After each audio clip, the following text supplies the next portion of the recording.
The surgical tray hit the floor with a metallic crash that silenced the entire emergency department. Dr. Marcus Hale didn't even glance at the nurse he'd just shoved aside.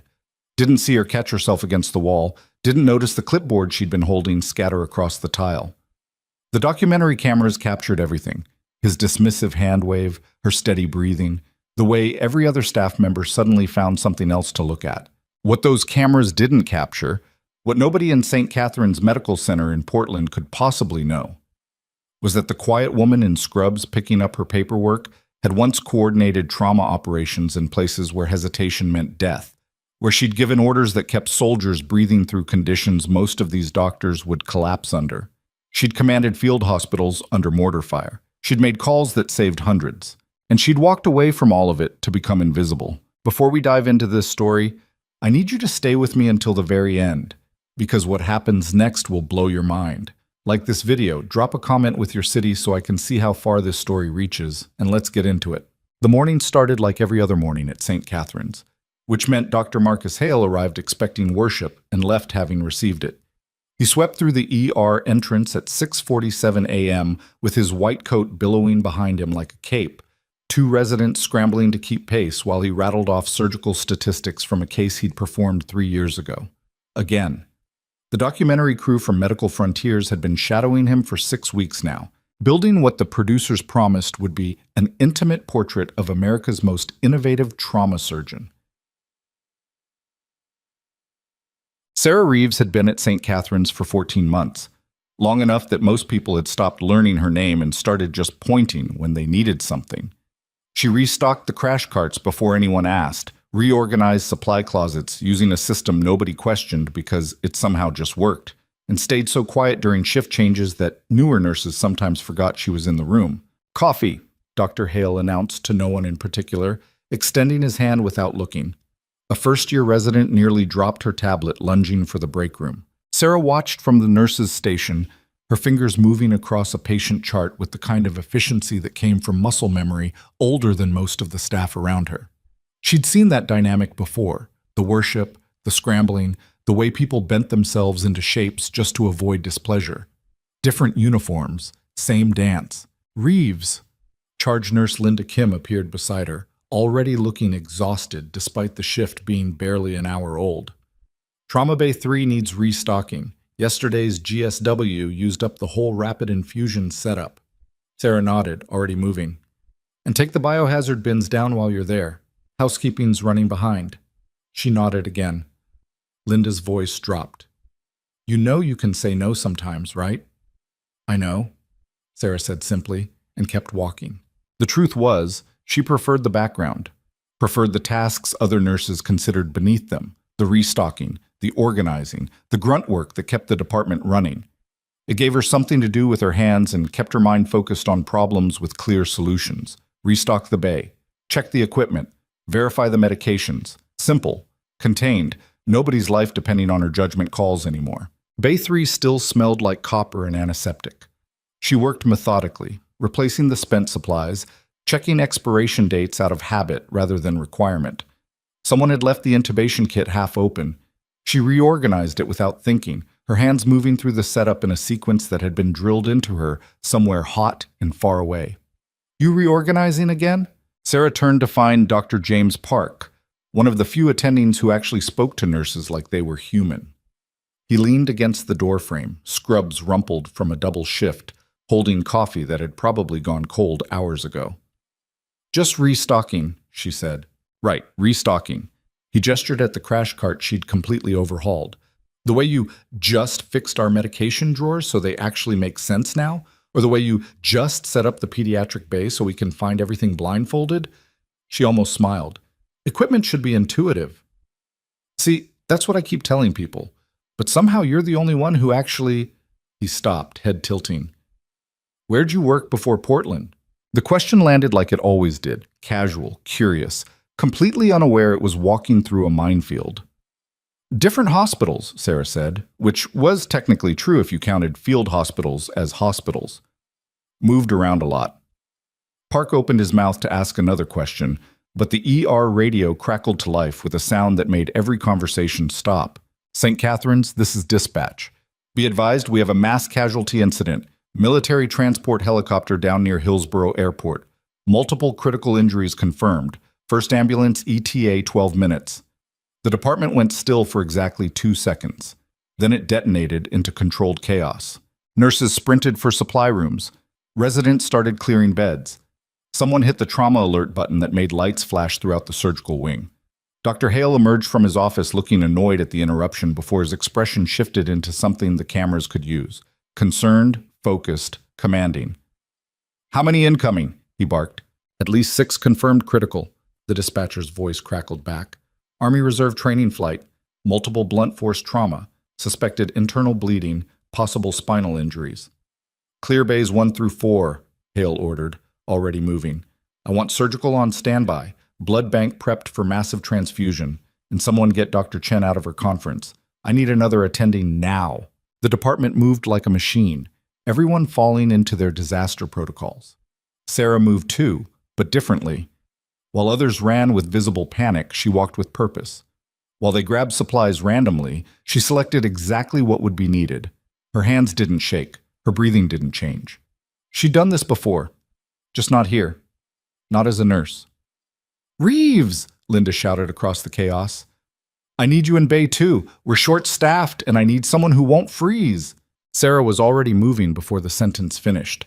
Bay 2 was filling with residents and nurses, all of them radiating barely controlled fear, masked as professional composure. A third-year resident named Tom Bradford kept checking his phone like it might have instructions. 2 nurses argued about which IV setup to prep. Everyone kept glancing at the doors, waiting for the casualties to arrive. Sarah scanned the room with eyes that cataloged everything in seconds. The suction wasn't positioned correctly. The rapid infuser was on the wrong side. The airway cart was too far from the bed. Small things, critical things. She started moving equipment. "What are you doing?" Bradford asked, watching her shift the entire trauma setup. "Making space," she said simply, repositioning the ultrasound machine to where a doctor would actually need it rather than where it looked good. "Dr. Hale has a specific setup he prefers. This is better." The words came out flat, certain, leaving no room for argument. Bradford opened his mouth, closed it, then decided he had bigger problems than a nurse rearranging furniture. Outside, sirens grew louder. "2 minutes out!" someone shouted. Dr. Hale swept into Bay 1, the documentary cameras tracking his every move. He started issuing orders rapid fire, and Sarah noticed how many of them contradicted each other. "Start 2 large bore IVs, but keep the patient NPO. Prep for emergency surgery, but wait for scans. Get blood, but hold on transfusion." He was performing, making it look good. But the actual medicine kept getting tangled in the theater of it. The first ambulance screamed up to the ambulance bay doors. The entire ER held its breath. Then the doors burst open and the war came inside. The first patient was a woman, mid-30s, Army Reserve flight engineer. Her uniform was shredded and soaked with blood. The paramedics were doing compressions, calling out vitals that made several residents go pale. "Trauma Bay 1, Dr. Hale commanded, and the gurney rushed past Sarah's bay. The second patient arrived 15 seconds later. A pilot, male, late 20s, conscious but gasping. Blood soaked through the pressure dressings on his chest. The paramedic called it out fast. Significant chest trauma, diminished breath sounds on the right, BP dropping. "Bay 2, Linda shouted, and suddenly the gurney was crashing through Sarah's door. They transferred him to the bed in a practiced move, but Sarah's eyes were already working. Not looking, working. The way he breathed, short, desperate gasps that weren't moving his chest right. The jugular vein distension in his neck. The tracheal deviation she could see from 6 feet away. "Tension pneumothorax," she said quietly. Nobody heard her. They were too busy hooking up monitors, starting IVs, calling for labs. The pilot's oxygen saturation dropped. 89, 86, 83. "Get me a chest x-ray," Bradford ordered, pulling out his phone to text someone. Sarah stepped forward. "He doesn't have time for imaging." Bradford looked at her like she'd just suggested bloodletting. "We need to confirm. Look at his neck veins. Look at his trachea. His right lung is collapsing and the pressure is crushing his heart." Her voice stayed level, but something in it made Bradford actually stop. "You decompress him now, or he dies in the next 2 minutes. I'm not performing a needle decompression without attending approval." The monitor alarm screamed. Oxygen saturation 78%. Sarah's hand moved before her brain gave permission, reaching for the supply cart where she'd placed the needle decompression kit exactly where it needed to be. She had it open, had the 14-gauge catheter in her hand, was already counting ribs on the pilot's chest. "What the hell are you doing?" Bradford grabbed her wrist. The pilot gasped, his lips going blue. Sarah looked at Bradford with eyes that had seen this exact moment play out in tents made of canvas and hope. "Let go of me. You're a nurse. I'm the person who's going to save his life. Now let go." Something in her voice made him release her wrist. Sarah turned back to the pilot, found the second intercostal space, mid-clavicular line, prepped the site faster than most residents could blink. The pilot's eyes met hers, terrified, fading. "Stay with me," she told him firmly. "You're not dying today." She inserted the needle. For one horrible second, nothing happened. Then a violent hiss of trapped air exploded from the catheter, the sound of pressure releasing, of a lung reinflating, of death getting told to wait. The pilot's chest expanded. His oxygen saturation jumped. 82, 87, 93. He gasped in a real breath, and his eyes went wide with shock and relief. The entire trauma bay had gone silent. Bradford stood frozen, staring at Sarah like he'd never seen her before. Because he hadn't. None of them had. "Get me a chest tube set up," Sarah said calmly, like she hadn't just performed a procedure that most nurses wouldn't touch without direct orders. "He's not stable yet, and someone call respiratory. His left lung sounds weak too." A nurse scrambled to comply. Bradford just stared. From Bay 1, Dr. Hale's voice carried through the chaos. "Where's my imaging? Someone get me imaging now!" Sarah glanced toward the sound, her jaw tight. The third ambulance arrived outside, sirens wailing. "Jesus Christ," Bradford whispered, still watching Sarah work. "Who the hell are you?" She didn't answer. She was already assessing the pilot's chest tube insertion site, her hands moving with a precision that came from somewhere these hallways had never seen. The radio crackled again. "St. Catherine's, be advised. We have 3 more critical coming in. 1 in cardiac arrest, 2 with suspected spinal injuries. ETA 4 minutes." The ER descended deeper into barely controlled chaos. Nurses ran between bays. Residents shouted for attendings. Someone knocked over an IV pole, and nobody stopped to pick it up. The documentary cameras captured everything: the panic, the confusion, the way the department was starting to crack under pressure it encountered maybe twice a year. Dr. Hale appeared in the doorway of Bay 2, his surgical gown already splattered with blood from the first patient. He saw the pilot breathing normally, saw the decompression needle, saw Sarah standing there like she'd just changed the printer paper. "Who authorized that procedure?" he demanded. "He was dying," Sarah said simply. "That's not what I asked." "He's alive now. That's what matters." Hale's eyes narrowed. "Do you have any idea what kind of liability?" "Dr. Hale!" someone shouted from Bay 1. "The patient's crashing." He spun and vanished. Bradford was still staring at Sarah. "That was the most insane thing I've ever seen a nurse do." "It was basic trauma response," she said quietly, already moving to prep for the next patient. "You learn it, or people die." "Where did you learn it?" Before Sarah could answer, the doors exploded open again and the next wave hit. A colonel, full army uniform, unconscious, a piece of the helicopter's frame still embedded in his shoulder. The paramedics were calling out injuries that made even Sarah's expression tighten. Massive blood loss, possible severed artery, BP barely registering. "Bay 4, Linda shouted. But Bay 4 wasn't ready. The team was still setting up, fumbling with equipment, clearly overwhelmed. Sarah made a decision. "Bring him to Bay 2, she called out. Linda spun. "What?" "We're ready here. Bay 4 isn't. You don't have an attending. We have me. Bring him in." For a second, Linda looked like she might argue. Then she looked at the pilot breathing steadily in the bed, looked at Sarah's completely calm face, and made a call she'd probably regret in the safety of hindsight. "Bay 2, she shouted to the paramedics. The gurney crashed through the door. Sarah's entire demeanor shifted, not dramatically, subtly, like someone flipping a switch that had been off for a long time. Her voice didn't get louder, but it cut through the chaos like a blade. "Pressure on that shoulder wound. You, get me 4 units O negative from the cooler, now. Someone find me an ultrasound tech who isn't useless. And I need an attending in here in the next 60 seconds, or this man bleeds out on my table. Everyone moved. Nobody questioned. She worked over the colonel like she'd done this 1,000 times before, her hands steady while everyone around her shook. The embedded metal was the obvious problem, but Sarah saw past it to the arterial bleed underneath, to the tension building in his chest cavity, to the signs of internal hemorrhaging that hadn't shown up on any field assessment. Dr. Park appeared in the doorway, still holding his cold coffee. He took in the scene, Sarah running the trauma response, residents following her orders without question, the colonel's vitals slowly stabilizing under her direction. "Need me to scrub in?" he asked carefully. "Need you to document," Sarah said, not looking up from her work. "And get surgical on the phone. He's going to need vascular repair in the next 30 minutes, or we're doing it here." Park pulled out his phone, but his eyes never left Sarah. "Where did you Later," she cut him off. "Right now I need you focused." He nodded and started making calls. The colonel's BP ticked up, 70/40. Still critical, but no longer circling the drain.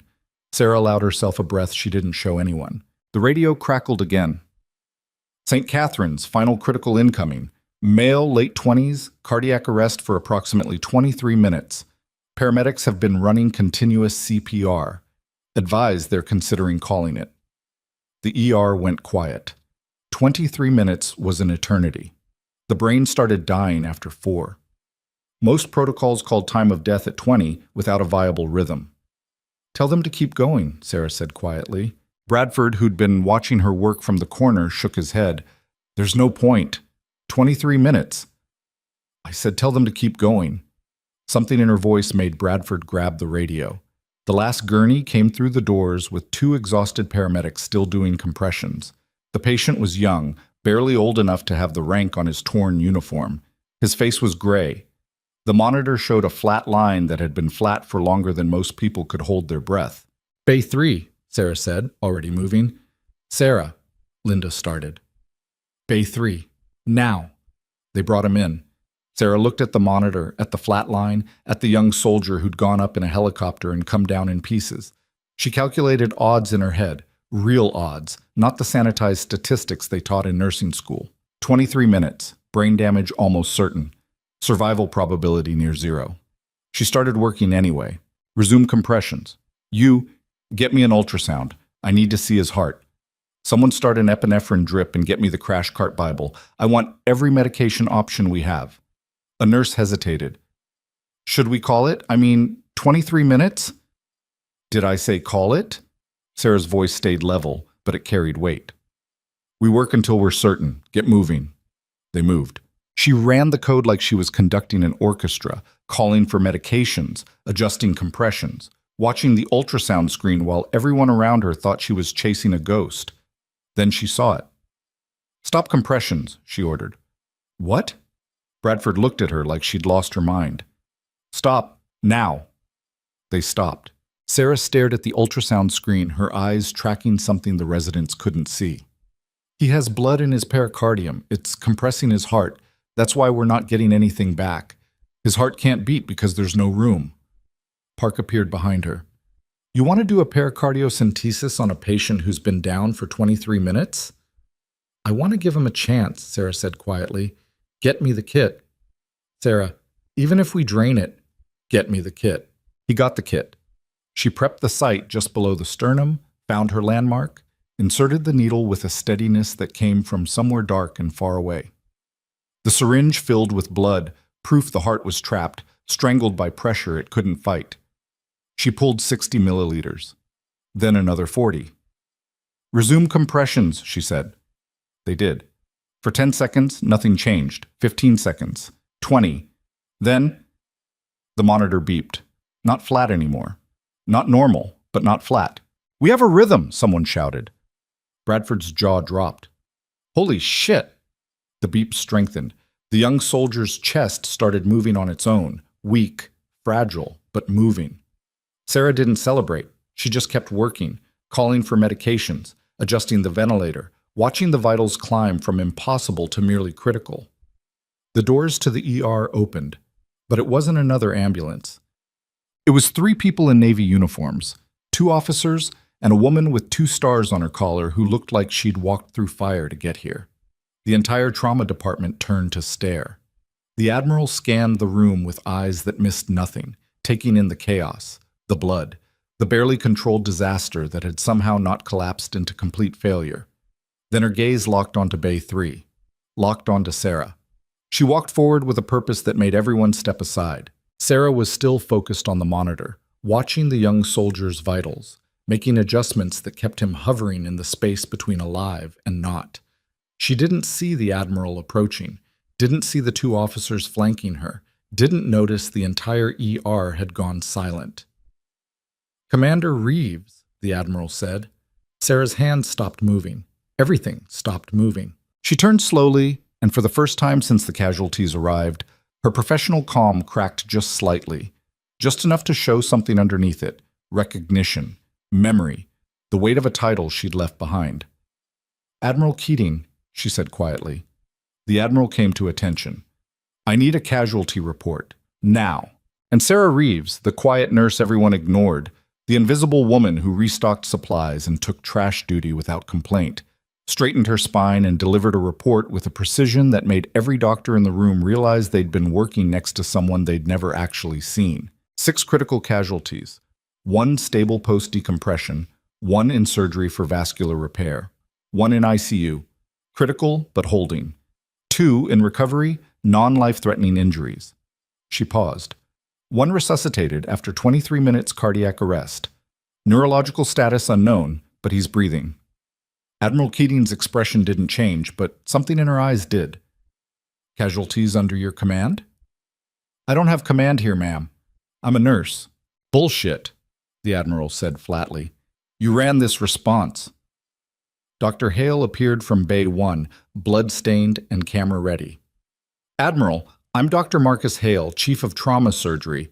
I've been coordinating—" "I'm not talking to you," Admiral Keating said without looking at him. Her eyes stayed on Sarah. "How long have you been hiding in a civilian hospital, Commander?" 14 months, ma'am."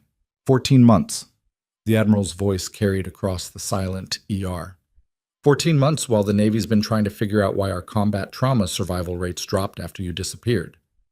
Sarah said nothing. One of the officers flanking the Admiral raised his hand to his temple. It took a second for the ER staff to realize what he was doing. He was saluting the nurse. The second officer followed suit.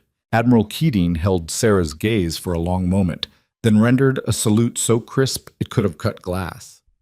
Sarah Reeves, who'd spent 14 months being invisible, being ignored, being treated like furniture and scrubs, returned the salute with a precision that came from 12 years of service in places where salutes meant something more than ceremony. Dr. Hale stood frozen, his face cycling through confusion, shock, and slowly dawning horror. The documentary cameras captured everything. Bradford whispered 2 words that echoed through the trauma bay. "Oh, shit." Admiral Keating lowered her salute. "We need to talk, Commander, about why you left, about what happens next." She glanced at the young soldier still breathing in Bay 3, "and about how many people are alive today because you forgot how to quit." The monitor beeped steadily. Outside, more sirens approached, the news crews, the investigators, the machinery that followed disasters to pick through the aftermath.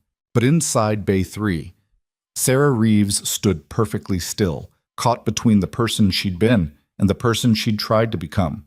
While an entire hospital realized they'd spent 14 months stepping over someone who outranked everyone in the building. The silence stretched for 3 seconds that felt like 3 hours. Then Dr. Hale found his voice. "I don't understand what's happening here." Admiral Keating finally looked at him, and the temperature in the room dropped 10 degrees. "You don't need to understand. You need to step back and let Commander Reeves finish her work." "Commander?" Hale's voice pitched up slightly. "She's a nurse. Her badge says whatever she wanted it to say when she walked away from active duty." The Admiral's tone could have stripped paint. "But that doesn't change what she is, or what she's capable of." Sarah turned back to the monitor, her jaw tight. "The patient needs ICU placement. His pressures are holding, but he's not stable." "I'll make the call," Park said quietly, already moving toward the phone.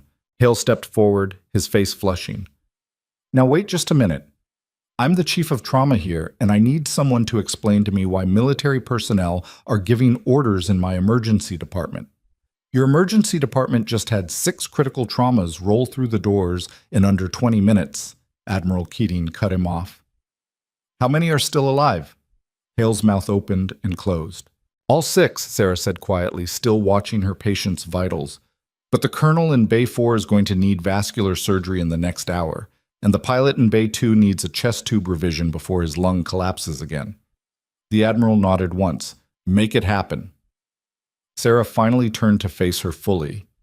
Ma'am, with respect, I don't have authority here to... You have my authority. Use it.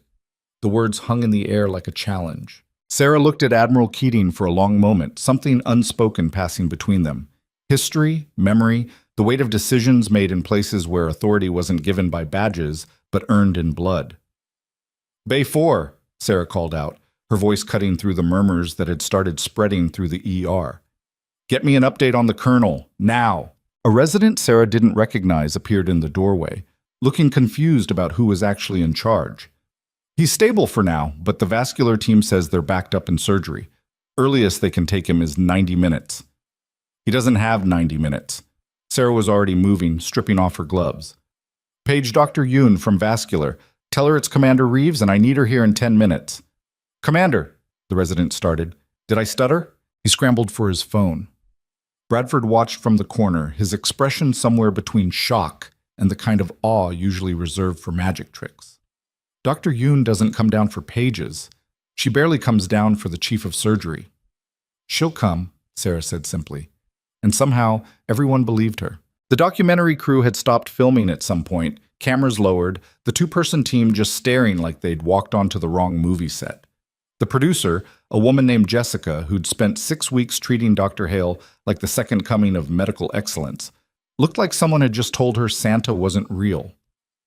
Admiral Keating moved to Sarah's side, her voice dropping low enough that only they could hear. We need to talk, privately. I'm in the middle of... I know what you're in the middle of. I also know you've been hiding for over a year, and I need to know why. Sarah's hand stilled on the medication cart she'd been reorganizing. Not here. Then where? Give me 2 hours to stabilize these patients. Then we'll talk. The Admiral studied her face, reading things that 14 months in civilian clothes hadn't erased. 2 hours. After that, I'm pulling rank. Yes, ma'am? Keating turned to leave, then stopped. For what it's worth, Sarah, I'm glad you were here today. Those soldiers are alive because of you. Sarah said nothing, but something in her expression shifted. Grief, maybe, or the kind of guilt that came from knowing you were good at something you'd tried to leave behind.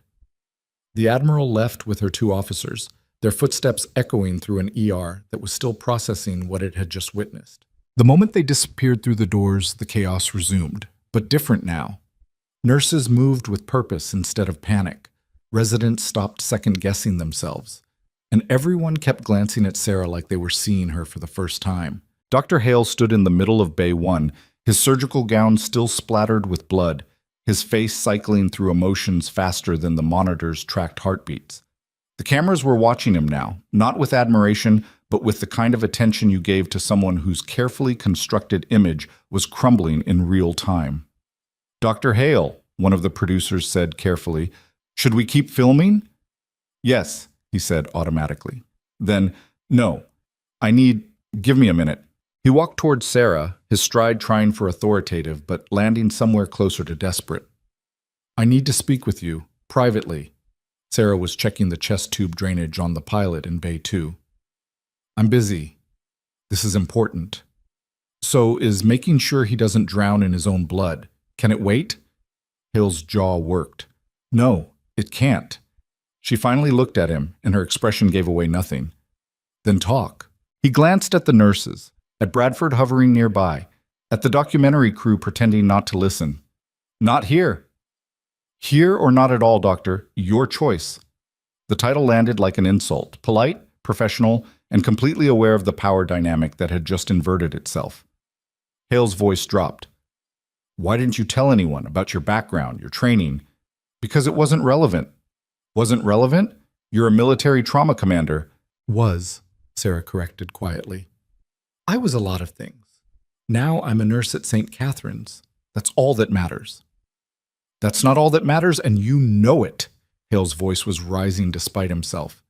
You've been working here for over a year, watching me run codes, perform procedures, make calls, and you did fine with most of them.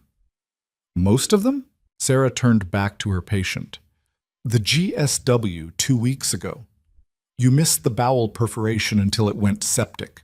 The overdose last month. You pushed Narcan too fast and sent her into withdrawal seizures. And that chest tube you placed yesterday? It's in the wrong intercostal space.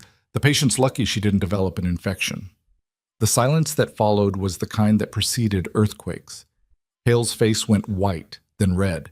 You have no right to... I have every right to notice when patients aren't getting the care they deserve. Sarah's voice stayed level, but something harder crept into it. What I didn't have was any authority to do anything about it. I'm just a nurse, remember? That's not what I... You shoved me out of the way this morning, in front of cameras, in front of staff. She met his eyes. Did you even remember doing it, or am I that forgettable? Hale opened his mouth, but nothing came out. Bradford, still watching from the corner, let out a low whistle. Oh, damn. Get back to work, Sarah told him without looking. He went. Dr. Park appeared in the doorway, his phone in his hand and an expression on his face that suggested Christmas had come early. Dr. Yoon is on her way down. She says, and I quote, "Tell Commander Reeves I'll be there in 5 minutes, and she better have coffee ready." Sarah allowed herself the ghost of a smile. There's a fresh pot in the break room. How do you know Dr. Yoon? Hale demanded. We served together, Sarah said simply. Naval Medical Center San Diego before she went into private practice. She consulted on some of my field hospital cases. Your field hospital? Hale stopped, reality hitting him in waves. How many of the staff here know you? For military service? Probably 3 or 4. We don't exactly advertise it. Why not? Sarah turned to face him fully, and for the first time Hale saw something in her eyes that made him take a step back. Not anger, but the kind of bone-deep weariness that came from carrying weight nobody else could see. Because some of us wanted to leave it behind, she said quietly. Because coming home doesn't always mean you're done fighting. And because nobody asked the quiet nurse about her trauma surgery experience when they're too busy treating her like she's invisible. The words hit harder than any shouting could have. Hale stood there, trapped between his ego and the growing realization that the documentary crew had recorded everything, the dismissal, the revelation, and now this conversation that was making him look smaller with every passing second. I didn't know, he said finally. No, Sarah agreed. You didn't, but you also didn't ask. Dr. Yoon swept into the ER 12 minutes later, looking like she'd walked off a runway instead of out of surgery, immaculate despite the controlled chaos, her scrubs somehow managing to look designer. She was 45, Korean-American, and widely regarded as one of the best vascular surgeons on the West Coast. She was also, Sarah knew, one of the most difficult people to impress in modern medicine. Yoon took one look at the trauma bay, at Sarah standing there in regular nursing scrubs, and her expression shifted into something that might have been approval. Reeves, she said, I heard you tried to retire. Didn't take, Sarah replied, clearly. Yoon moved to Bay 4, already assessing the colonel with eyes that missed nothing. Talk to me. Sarah ran through the injuries with the kind of precision that made the residents listening take mental notes. Arterial damage, probable brachial artery compromise, embedded foreign body creating additional hemorrhage risk, time constraints shrinking by the minute. Yoon listened, asked 3 questions that proved she was actually listening, then nodded once. We need to move him to OR 2. Can you scrub in? The question hung in the air like a grenade with the pin pulled. I'm not credentialed for surgical... Sarah started. I don't care about credentials. I care about whether you can keep this man alive while I repair an artery that's been partially severed by helicopter shrapnel. Yoon's voice was flat, clinical. Can you or can't you? Sarah looked at the colonel, at his vitals that were holding but wouldn't hold forever, at the choice between protocol and pragmatism. I can, she said. Then let's move. They had the colonel prepped and moving within 8 minutes, a feat that would have taken most teams 20. Sarah coordinated the transfer with the kind of efficiency that came from doing it under mortar fire, where every second counted because the next explosion might take out your whole tent. Dr. Hale watched them go, his expression unreadable. Linda appeared at his elbow, her voice carefully neutral. The family of the pilot in Bay 2 is here. They're asking for updates. Hale blinked, clearly still processing everything else. Right. Yes, Actually, Linda said, her tone carrying an edge that hadn't been there before. They asked specifically for Sarah. The pilot told them she saved his life. Something in Hale's expression cracked further. She's in surgery, he said tightly. I can brief them on, they want Sarah. The two words carried weight that had nothing to do with volume. Hale looked at Linda, really looked at her, and seemed to see for the first time that the charge nurse who'd been running his ER for 6 years was looking at him differently now. Not with fear or respect, but with the kind of disappointed evaluation you gave to someone who'd failed a test they didn't know they were taking.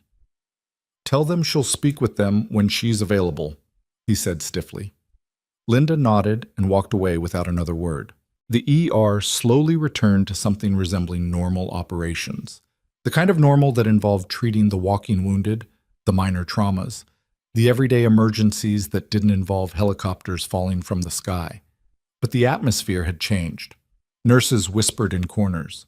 Residents checked their phones obsessively, probably reading about Commander Sarah Reeves in whatever military databases they could access. The documentary crew filmed B-roll with the kind of energy that suggested they'd just discovered their human interest story about a talented surgeon had transformed into something much bigger. Bradford found Park in the break room an hour later, both of them staring at their phones like the screens might have answers. I found her service record, Bradford said quietly. Or part of it. Most of it's classified. Park looked up. And? 12 years active duty. Navy medical officer. Deployed 6 times, Iraq, Afghanistan, Syria. Led field trauma teams in some of the worst combat zones in recent history. Bradford's voice dropped further. There's a Navy Cross citation in here for heroism under fire. She ran a trauma bay while their position was under direct attack. Saved 14 soldiers while the tent was literally being shot apart around her. Park was quiet for a long moment. She never said anything. Would you? After all that, would you want to talk about it? No, Park admitted. I guess I wouldn't. They sat in silence, both thinking about the quiet woman who'd reorganized their supply closets and never complained about trash duty. In OR2, Sarah worked alongside Dr. Yoon with a synchronicity that made the surgical nurses watching take notice. She anticipated needs before they were voiced, maintained the surgical field with precision that came from practice measured in years instead of months, and stayed completely calm even when the colonel's pressure dropped and alarms started screaming. Clamp, Yoon said. Sarah had it in her hand before the word finished. Suction. Already there. You're wasted in the ER, Yoon said, not looking up from the delicate arterial repair she was performing. I'm where I need to be. Why? Sarah didn't answer immediately.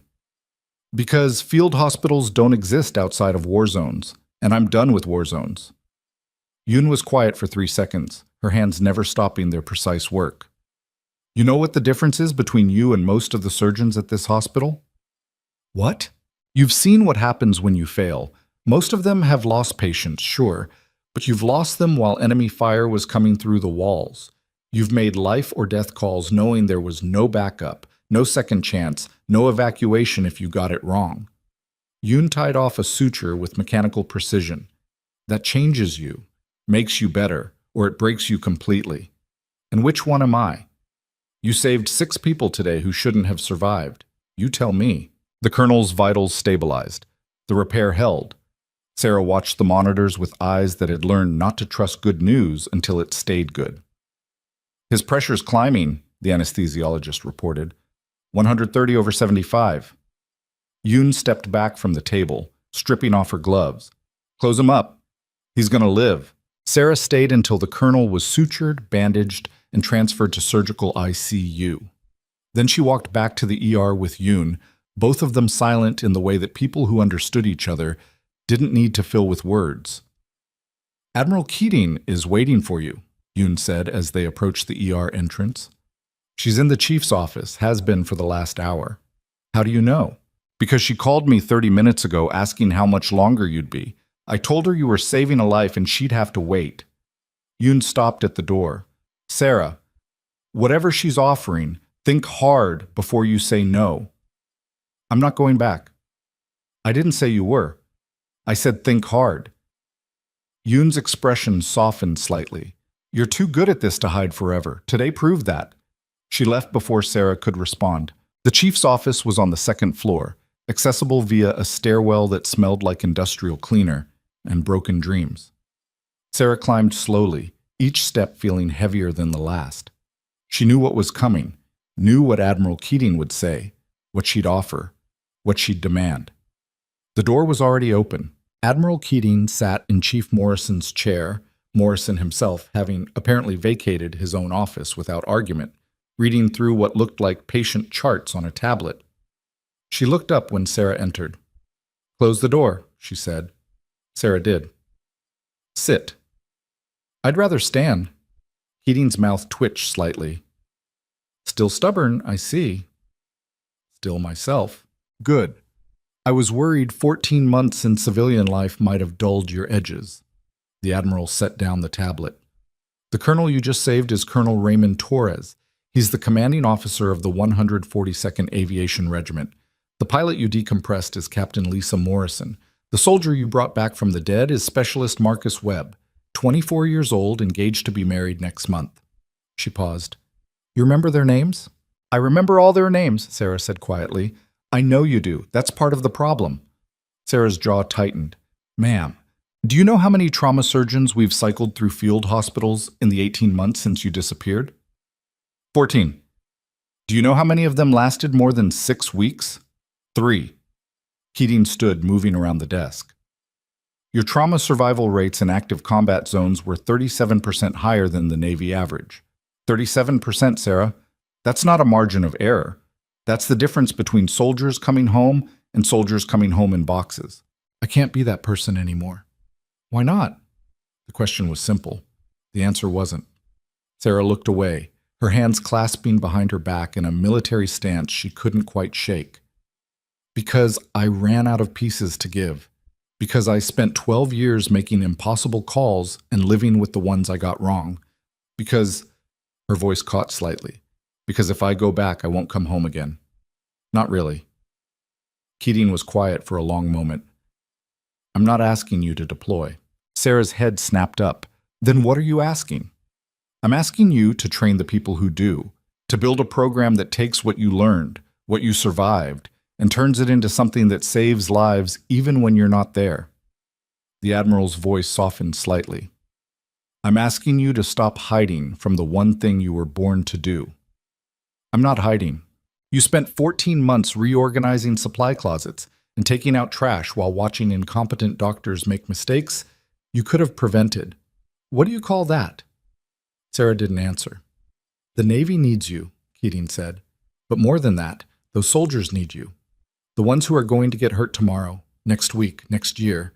They need someone who gives enough of a damn to teach the surgeons treating them how to actually keep them alive. I gave enough.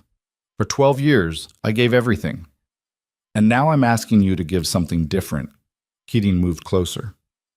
Not your blood, not your sleep, not your sanity, just your knowledge, your experience, the lessons you learned that nobody else could have survived long enough to learn.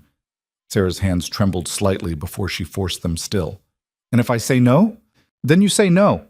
I'm not going to force you back into uniform, Sarah, but I'm going to make you look at what happened today and ask yourself honestly, can you really walk away from this? Can you really go back to being invisible when you know what you're capable of? The office was silent except for the distant sound of the ER continuing its endless rhythm below. Sarah closed her eyes, saw 6 patients who should have died, saw a young soldier whose heart had restarted after 23 minutes of nothing, saw Admiral Keating saluting her in the middle of a trauma bay while cameras captured everything. She opened her eyes. I need time to think. You have 24 hours. After that, I'm going back to Washington and this offer expires.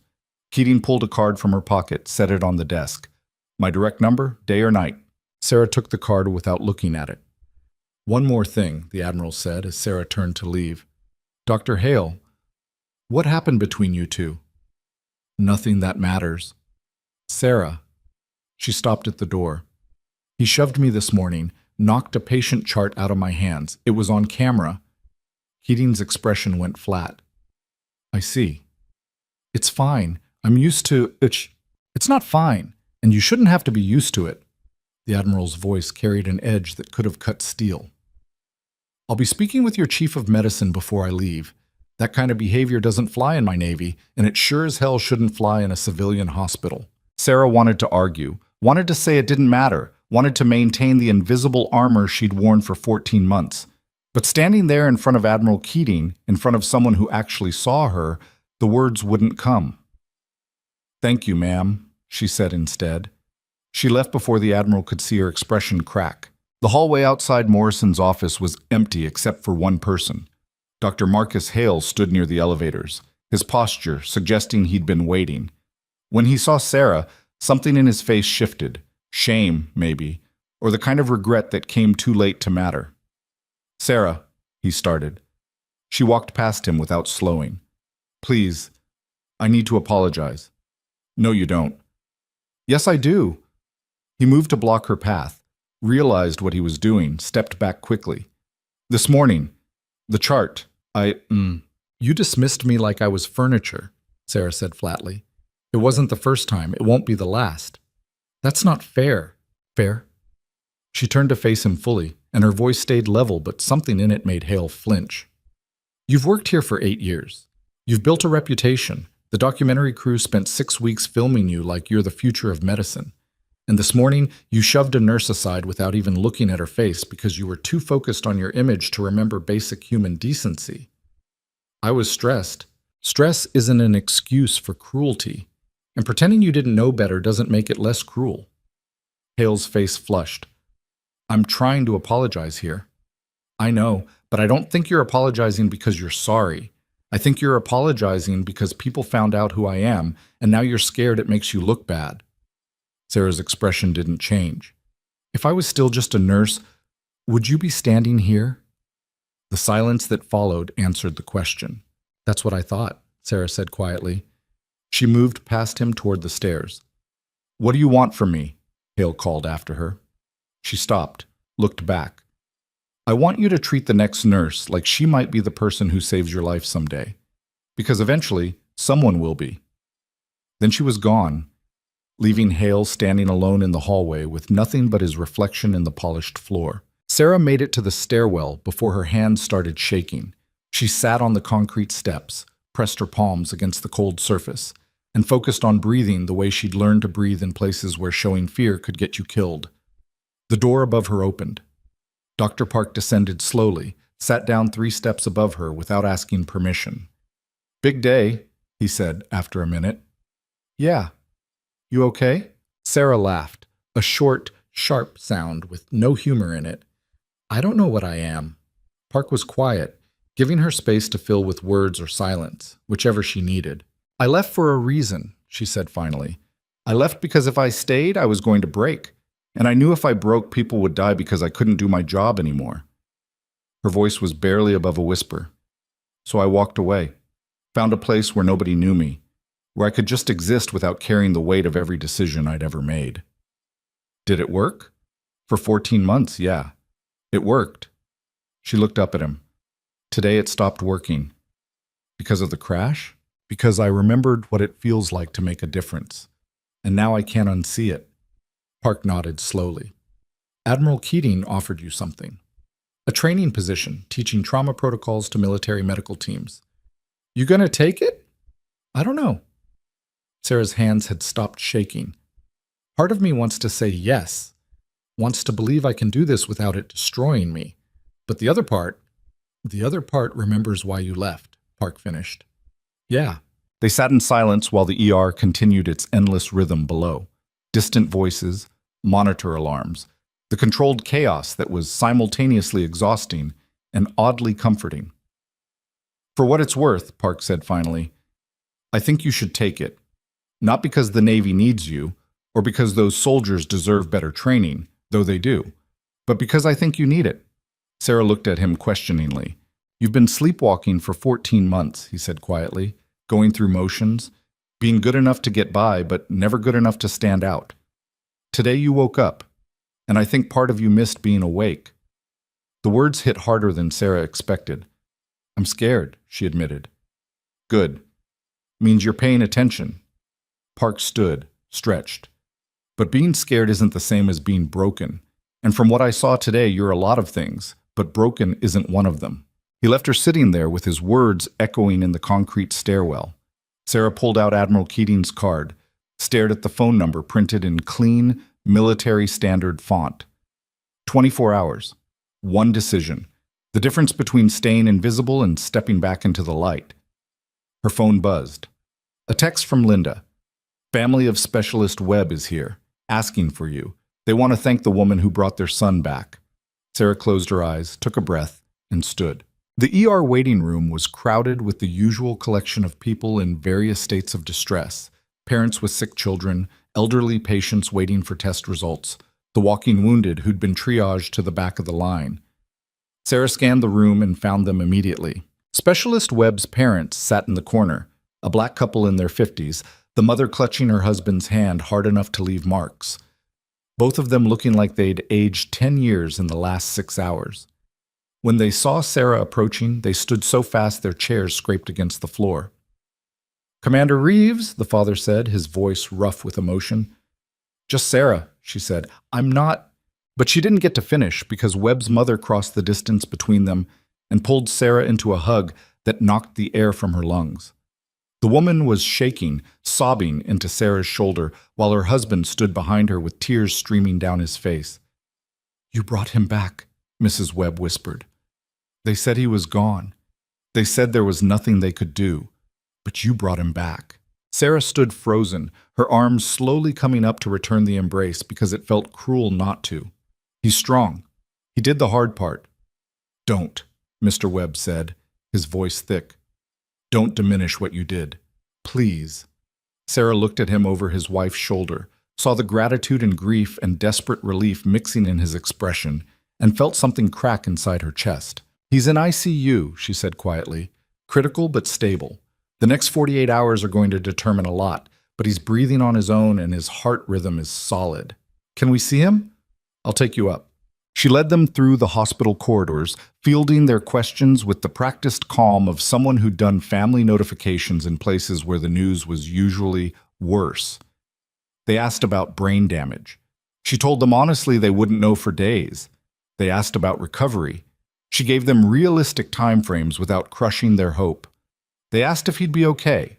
She told them she'd done everything she could to make sure he had a chance. At the ICU entrance, Mrs. Webb turned to her one more time. Thank you. That's not enough, but thank you. Sarah nodded, her throat tight. Go be with your son. She watched them disappear through the automatic doors, then stood in the empty hallway with Admiral Keating's card in her pocket and 23 hours left to decide who she was going to be. The elevator dinged behind her. The doors opened and Jessica, the documentary producer, stepped out. Her expression carefully professional, but her eyes sharp with the kind of hunger that came from smelling a better story than the one you'd started with. Sarah, she said, do you have a minute to talk? Not really. It's about the footage we captured today. Sarah turned slowly. What about it? Jessica pulled out a tablet, queued up a clip. It showed Dr. Hale shoving Sarah aside that morning, the dismissive gesture, the scattered papers, the way he never looked back. Then it cut to the trauma bay. Sarah commanding the room, saving lives, standing perfectly still while a 2-star admiral saluted her. This is going to air, Jessica said carefully. The network wants to shift the documentary's focus. Make it about you instead of Dr. Hale. No, it's not really your choice. We have releases signed, and this is news. Then make it news. But don't make it about me. Sarah's voice stayed level. Those soldiers survived today because of teamwork, because nurses and doctors and paramedics all did their jobs. You want to tell that story? Fine, but I'm not interested in being your hero narrative. Jessica studied her face. You're serious? Completely. Most people would kill for this kind of exposure. I'm not most people. Sarah started walking toward the stairs. And if you air footage that turns this into a personality story instead of a patient care story, I'll make sure every medical professional in this hospital refuses to cooperate with future filming. She left Jessica standing in the hallway, tablet in hand, looking like someone who'd just had their Pulitzer dream complicated by actual ethics. Sarah made it back to the ER break room before her phone rang. Unknown number. She answered anyway. Reeves. Commander, this is Captain Morrison, the pilot from Bay 2. Sarah's expression softened slightly. How are you feeling? Like I got hit by a helicopter, but alive, so I'm not complaining. Morrison's voice carried a smile Sarah could hear through the phone. I wanted to thank you for not waiting, for trusting your instincts when everyone else was still trying to get imaging. I was just doing my job. No, ma'am. With respect, you were doing your job and mine and probably 3 other people's jobs at the same time. Morrison paused. I heard Admiral Keating offered you something, training position. Word traveled fast in military circles. Still thinking about it, Sarah said. Can I give you some unsolicited advice from a pilot who'd be dead without you? Go ahead. Take it. Not because the Navy needs you, though they do, but because there are about 1,000 medical personnel out there who don't know what you know, who haven't learned the lessons you learned, and some of them are going to be treating soldiers like me when things go bad. Morrison's voice grew quieter. You can't save everyone, Commander, but you can teach people how to save more than they're saving now. That's worth something. Sarah was quiet for a long moment. Thank you, Captain. No, ma'am. Thank you. The call ended. Sarah sat in the break room, surrounded by the familiar sounds of the ER, monitor alarms, overhead pages, the constant background hum of controlled crisis. She thought about 6 patients who should have died, thought about Admiral Keating's offer, thought about Mrs. Webb's desperate gratitude and Captain Morrison's unsolicited advice. Her phone buzzed again. A text from an unknown number. This is Specialist Webb. Mom gave me your number. Don't remember much, but they told me what you did. Thank you for not giving up on me. Sarah stared at the message until the screen went dark. Then she pulled out Admiral Keating's card, dialed the number, and waited. The Admiral answered on the second ring. Keating. It's Sarah. I need to know something before I decide. Ask. If I do this, if I take the position, do I have full authority over curriculum design? No interference from people who've never worked in field conditions? You'd report directly to me. Nobody else touches your program. And if I think someone isn't cut out for combat trauma work, I can fail them out of training? Absolutely. Sarah took a breath. Then I have one more condition. Name it. I want to say in selecting the medical personnel who get sent to active combat zones, not just training them, actually evaluating whether they have what it takes before they're put in situations where their failures get soldiers killed. Keating was quiet for 3 seconds. That's asking for a lot of power. I'm asking for the power to prevent what I've seen happen too many times. Unprepared doctors getting deployed because they had the right credentials on paper, but not the right temperament in practice. Sarah's voice stayed steady. You want me to do this? I do it my way, completely. Or I stay here and you find someone else. The silence stretched. Then Admiral Keating laughed, a short, sharp sound of approval. 48 hours ago, you were taking out trash and reorganizing supply closets. Now you're negotiating terms with a 2-star admiral.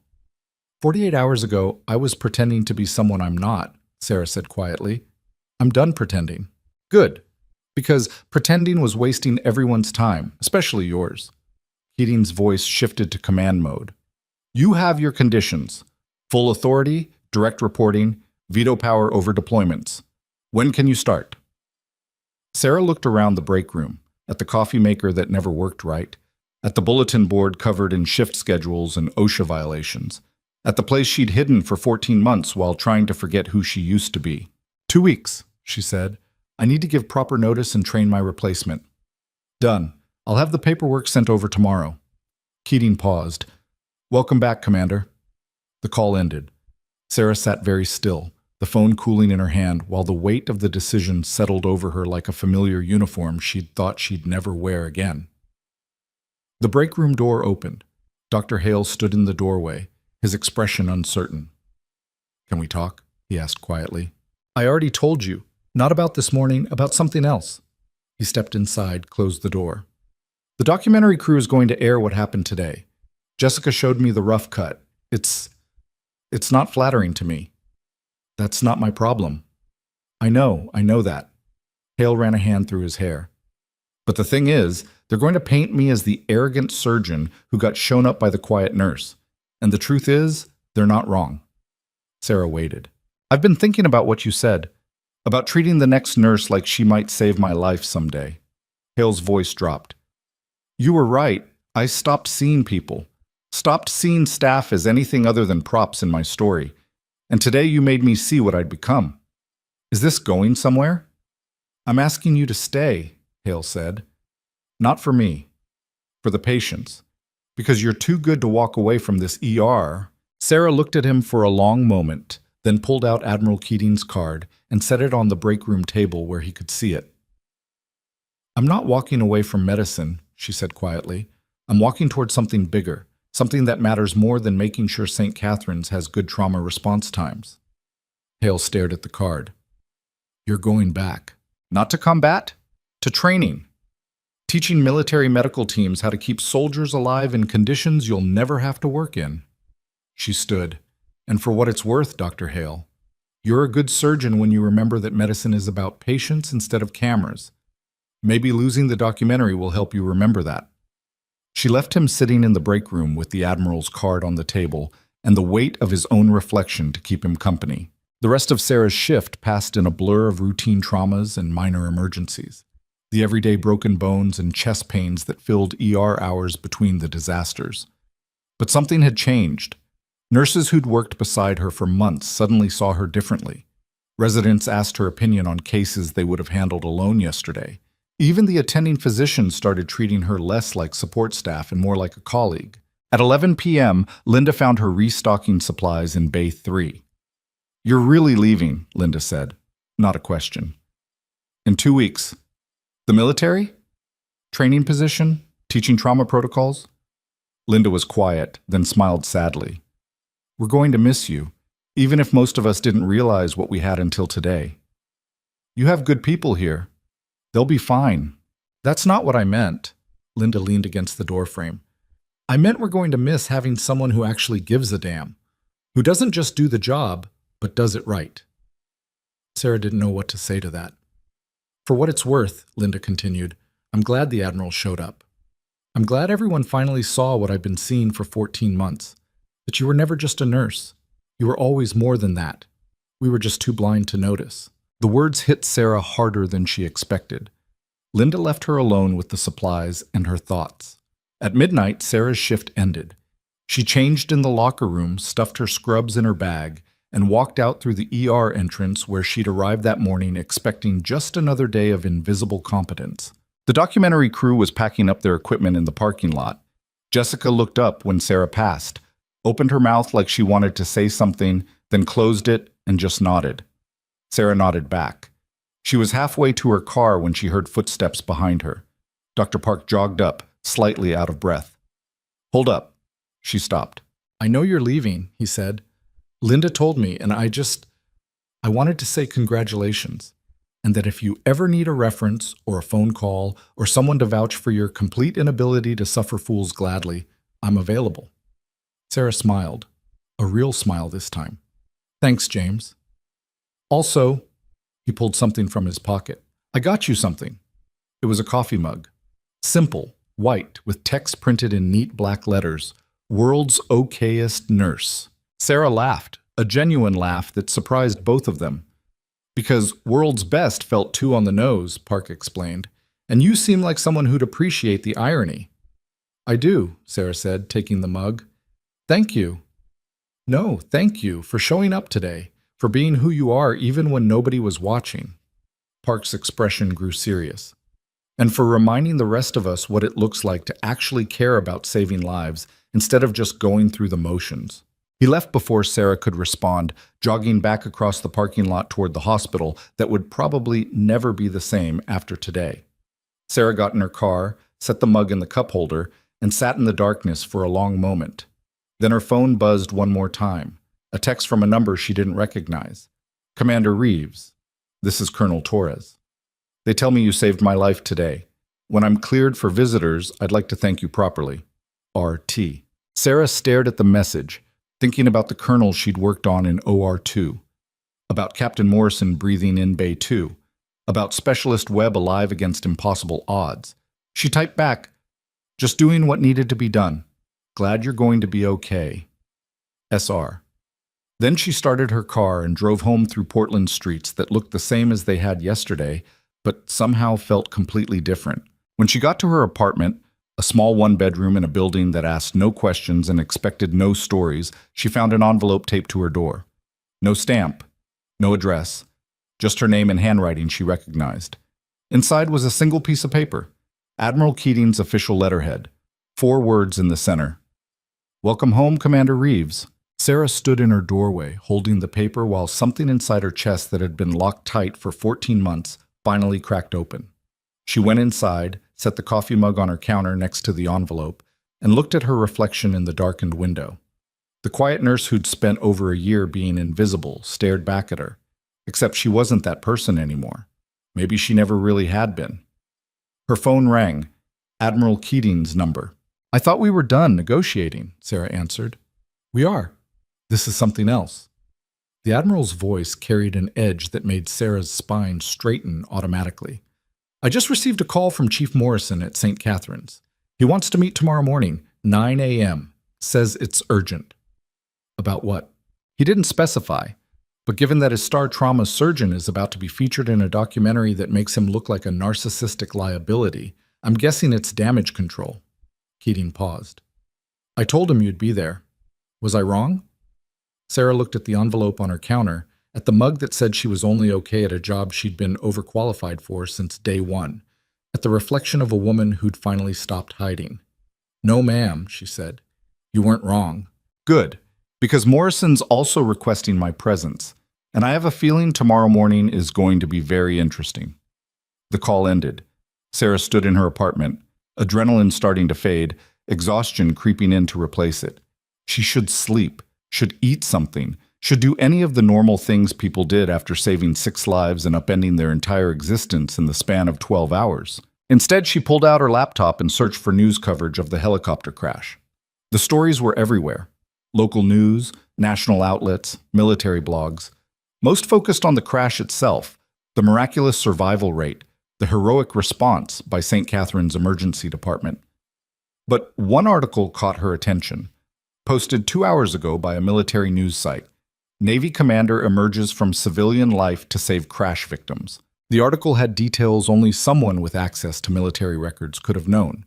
Sarah's deployment history, her commendations, the Navy Cross Citation Park had found earlier, and at the bottom, a quote from an unnamed Navy official.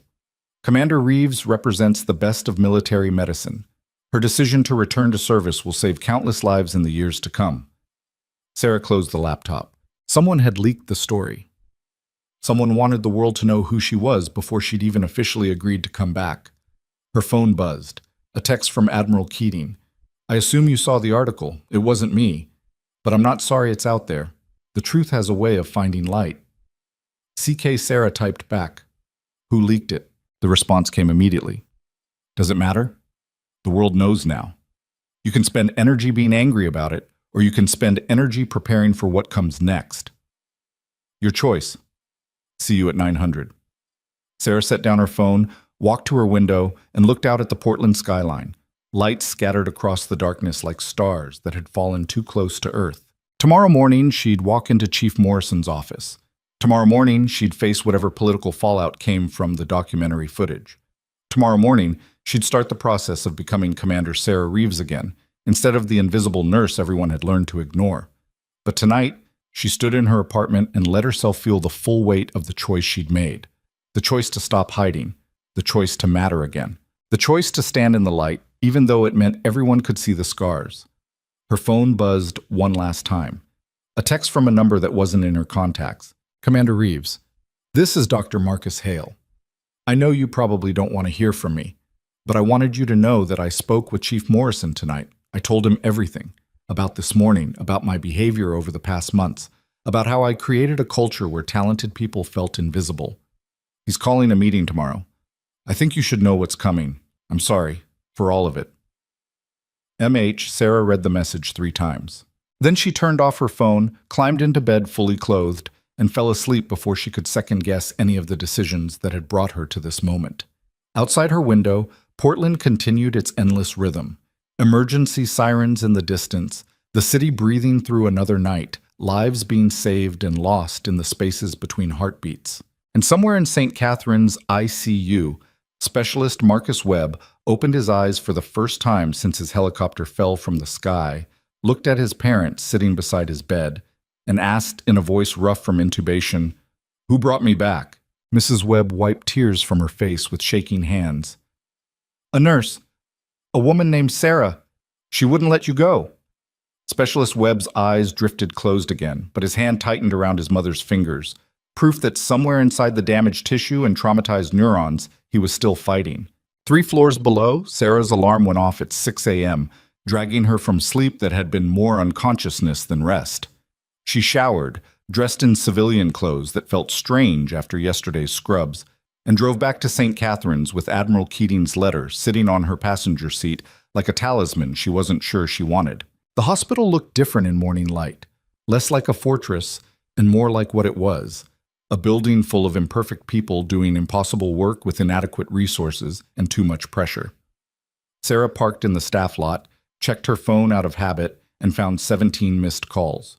3 from numbers she didn't recognize, 4 from reporters who'd somehow gotten her personal cell, 2 from Linda, 1 from Dr. Park, and 7 from a Virginia area code that made her stomach tighten because she knew exactly who it belonged to. She listened to the Virginia voicemail first. "Sarah, it's Captain Jennifer Moss. I heard you're coming back. I know we haven't spoken since Damascus, and I know you have every reason to ignore this call, but I need to talk to you before you sign anything with Keating. Please, it's important." Sarah deleted the message without calling back. Damascus was 3 years ago. Damascus was where she'd lost 4 soldiers in 6 hours because the equipment failed and the backup never came, and the only thing she'd had left was her hands and her training, and it hadn't been enough. Damascus was where Captain Moss had filed the report that recommended Sarah for the Navy Cross, while simultaneously documenting every mistake Sarah had made trying to save people who were already gone. She didn't need to revisit Damascus. Not today. Not when she had Chief Morrison's meeting in 2 hours and a documentary about to air that would either validate her decision to leave or make her look like a coward who'd run from her calling. Sarah walked through the ER entrance at 7:15 a.m. The morning shift was in full swing, nurses changing over, residents looking exhausted from overnight calls, the familiar choreography of a hospital waking up to face another day of controlled crisis. Linda saw her first. "You came in early." "Couldn't sleep." "Yeah, I bet." Linda glanced toward the administrative wing. "Morrison's been here since 6, so has Dr. Hale. And there's a woman from Hospital Legal camped out in the conference room reviewing footage." Sarah's jaw tightened. "The documentary?" "Every frame. Apparently the network sent over a courtesy preview last night, and Morrison watched the whole thing twice." Linda's voice dropped. "Sarah, it's bad. For Hale, I mean. They made him look like everything wrong with modern medicine wrapped in a white coat." "Is it inaccurate?" Linda didn't answer, which was answer enough. Sarah found coffee in the break room, real coffee, not the usual sludge, which meant someone had made a fresh pot expecting people who mattered. She poured a cup and was adding sugar when Dr. Park appeared in the doorway. "You look like hell," he said. "Slept in my clothes, you?" "Didn't sleep at all. Spent the night reading every article I could find about your service record." Park leaned against the counter. "Did you really perform a field amputation during a firefight in Kandahar? Who told you that?" "Military Times. There's a whole feature about your greatest hits. Very dramatic. Also deeply horrifying." Sarah sipped her coffee, said nothing. "The article mentioned Captain Moss," Park continued carefully. "Said you two served together. Said she was the one who recommended you for... I don't want to talk about Jenny Moss." "Fair enough." Park pulled out his phone, showed Sarah the screen. "But you should probably know she's in the hospital lobby. Been here since 7. Says she needs to talk to you before the Morrison meeting." Sarah's hand tightened on her coffee mug hard enough that her knuckles went white. "How did she even know I was... You made national news yesterday. And military social media is a very small world." Park's expression softened. "You want me to tell her you're not available?" Sarah wanted to say yes, wanted to avoid the conversation she'd been avoiding for 3 years, but Jenny Moss didn't fly across the country just to be polite, which meant whatever she had to say was important enough to warrant the trip. "Tell her I have 15 minutes, Sarah said. "Conference room B." Park nodded and disappeared. Sarah finished her coffee standing at the window, watching the parking lot fill with cars bringing doctors and nurses and administrators who had no idea their hospital was about to become the center of a media firestorm about workplace culture and medical hierarchy and all the ways talented people got pushed into corners until they either broke or disappeared. Conference room B was small, windowless, and smelled like old coffee and broken promises.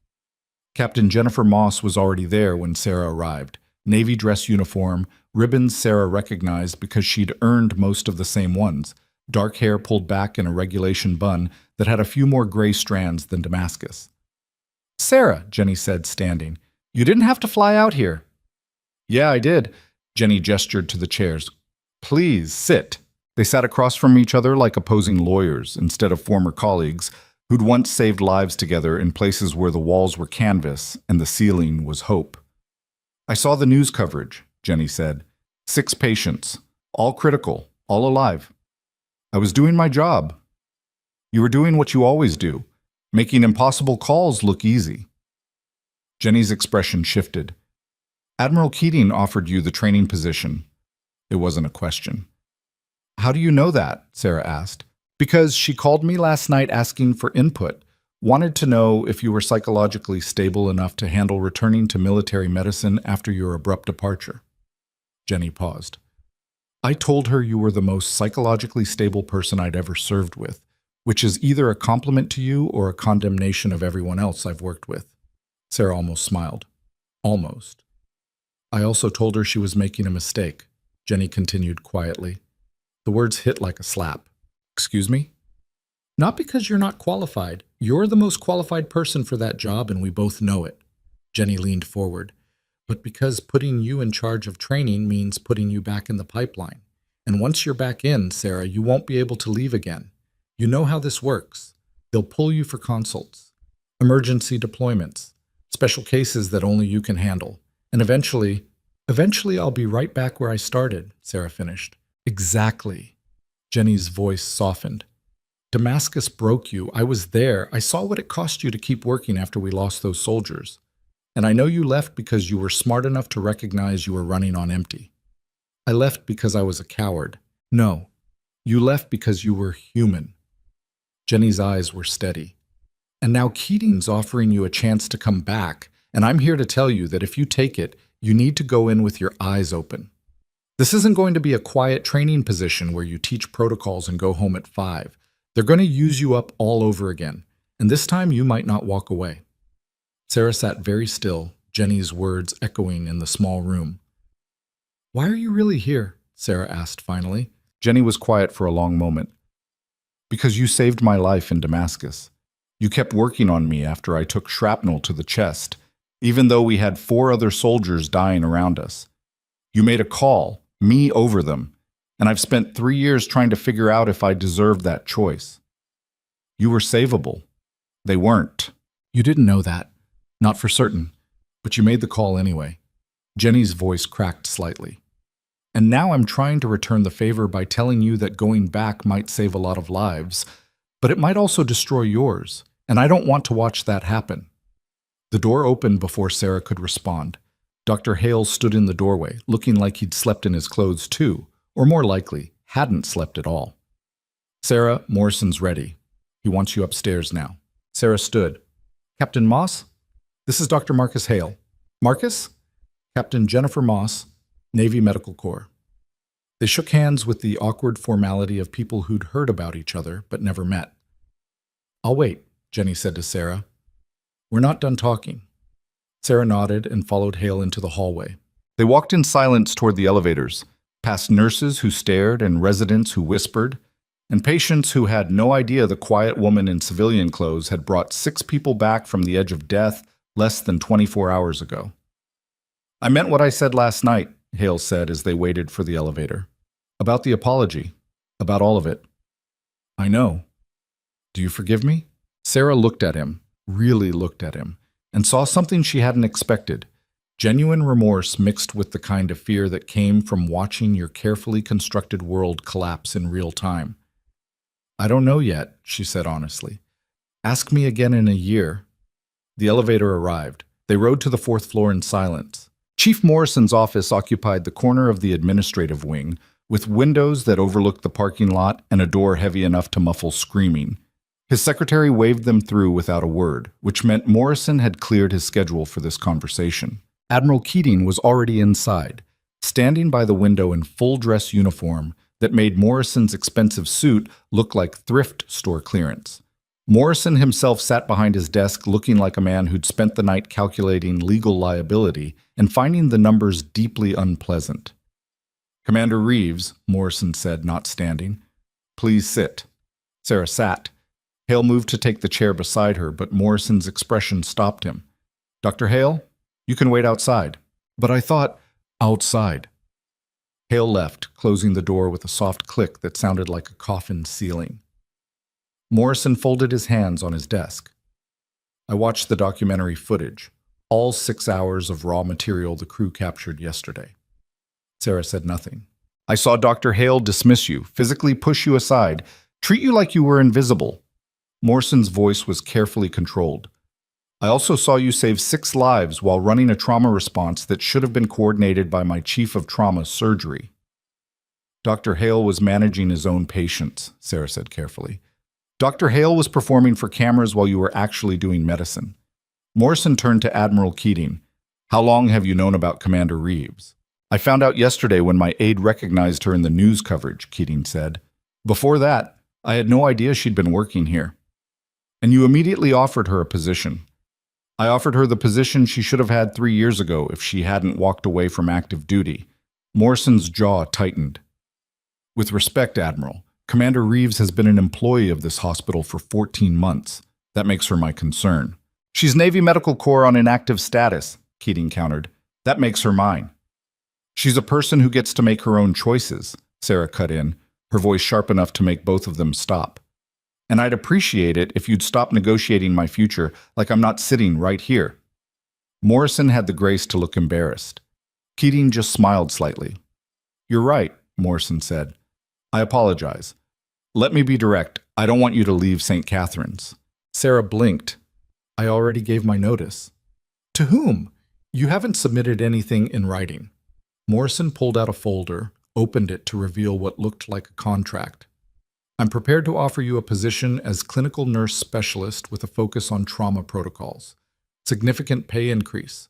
Authority to override attending physicians in emergency situations. Direct line to me for any personnel issues." Sarah stared at the contract like it might bite her. "This is damage control," she said flatly. "This is recognition of talent that I failed to recognize earlier." Morrison's expression was hard to read. "But yes, it's also damage control. The documentary is going to air in 3 weeks. It's going to make this hospital look like we create toxic workplace environments where talented people get pushed aside. I need to demonstrate we're taking corrective action. By promoting me, by giving you the position you should have had from the beginning if anyone had bothered to look at your credentials instead of just your job application." Admiral Keating moved from the window. "With respect, Chief Morrison, you're offering her a better title in the same broken system. I'm offering her a chance to fix the system." "You're offering her a chance to get deployed to active combat zones," Morrison shot back. "Don't pretend this is purely administrative. I'm offering her a chance to save lives on a scale she'll never achieve in a single ER." Sarah stood abruptly, her chair scraping against the floor. "Stop. Both of you." They stopped. "I appreciate the offers," Sarah said, her voice tight with controlled frustration. "But I need time to think without 2 people with stars on their shoulders telling me what I should want." "How much time?" Morrison asked. "I told Admiral Keating I'd give her an answer in 24 hours. That still stands." Sarah moved toward the door. "Now, if you'll excuse me, I have patients to check on." She left before either of them could object, pulling the door closed hard enough to rattle the frame. Hale was waiting in the hallway, his expression anxious. "What happened?" "Morrison offered me a promotion." "That's good, right?" "I don't know what it is." Sarah kept walking, needing movement. needing to be anywhere but in an office where people discussed her future like she was a chess piece instead of a person. She made it to the stairwell before her phone rang. Jenny Moss. "I'm busy," Sarah answered. "I know. I'm watching you pace in the fourth-floor stairwell on the security cameras. Hospital security is very accommodating when you flash military credentials." Jenny's voice was gentle. "You need to talk. Really talk. Not the professional mask version, the actual human version." Sarah sat down on the concrete steps. "I don't know what I'm doing, Jenny." "Yeah, you do. You're trying to make everyone happy while ignoring what you actually want." "I don't know what I want." "Bullshit. You know exactly what you want. You're just scared to admit it." Sarah leaned her head against the cold wall. "What if I go back and it breaks me again? What if you stay here and spend the next 20 years wondering what you could have accomplished if you'd been brave enough to try?" The question hung in the air like smoke. "Damascus wasn't your fault," Jenny said quietly. "You know that, right? We lost those soldiers because the equipment failed and the air support was delayed, and we were working in a tent that was barely standing, not because you weren't good enough. I made mistakes. We all made mistakes, but you're the only one who carried them like they were unforgivable sins." Jenny paused. "If you go back, you're going to lose patients again. That's the nature of combat medicine. But you're also going to save hundreds that nobody else could save, and maybe that's worth the cost." Sarah closed her eyes. "I'm tired, Jenny. I'm so tired of making impossible calls." "I know, but tired isn't the same as done." They sat in silence, connected by phone line and shared history. Two people who'd seen things most doctors only read about in textbooks. "Come back down to the lobby," Jenny said finally. "I brought real coffee from that place near the Pentagon you used to love. We can drink it and pretend we're not both completely out of our depth." Sarah almost laughed. "You flew across the country with coffee?" "I flew across the country to make sure my friend didn't make a decision she'd regret. The coffee is just a bonus." Sarah stood, her legs stiff from sitting on concrete. "Give me 10 minutes." She ended the call and stood in the stairwell, listening to the hospital breathing around her, distant voices, monitor alarms, the endless rhythm of lives being saved and lost in the spaces between heartbeats. Her phone buzzed again. A text from an unknown number. "Commander Reeves, this is Specialist Webb. I'm awake. My parents said you brought me back. I'd like to thank you in person if you have time." "Room 412. Sarah stared at the message, then started climbing stairs instead of descending them. "I see you room 412 was quiet, except for the soft beep of monitors and the hiss of oxygen through nasal cannula." Specialist Marcus Webb looked smaller than he had on the trauma bay table. 24 years old, black, with tattoos visible on his arms and a breathing tube still taped to his face, even though they'd extubated him that morning. His parents sat on either side of his bed, both of them looking like they'd aged decades overnight. When Sarah appeared in the doorway, Mrs. Webb stood so fast her chair nearly tipped. "Commander," she said, her voice thick with emotion. "Just Sarah, please." She moved to the foot of the bed, her eyes automatically scanning the monitors. Heart rate steady, blood pressure holding, oxygen saturation 94%. Not perfect, but considering he'd been dead for 23 minutes, it was close to miraculous. Webb's eyes tracked her movement, sharp and aware despite the trauma. "They said you did a thing, with a needle, to my heart. Pericardiocentesis. You had blood compressing your heart. I drained it so it could beat again. And before that? Continuous CPR for 23 minutes while we figured out why we weren't getting you back." Webb was quiet for a long moment. 23 minutes is a long time to not give up on someone. "I've seen people come back from longer." "Have you?" Sarah met his eyes.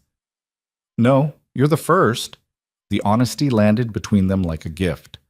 "Why didn't you stop?" Webb asked.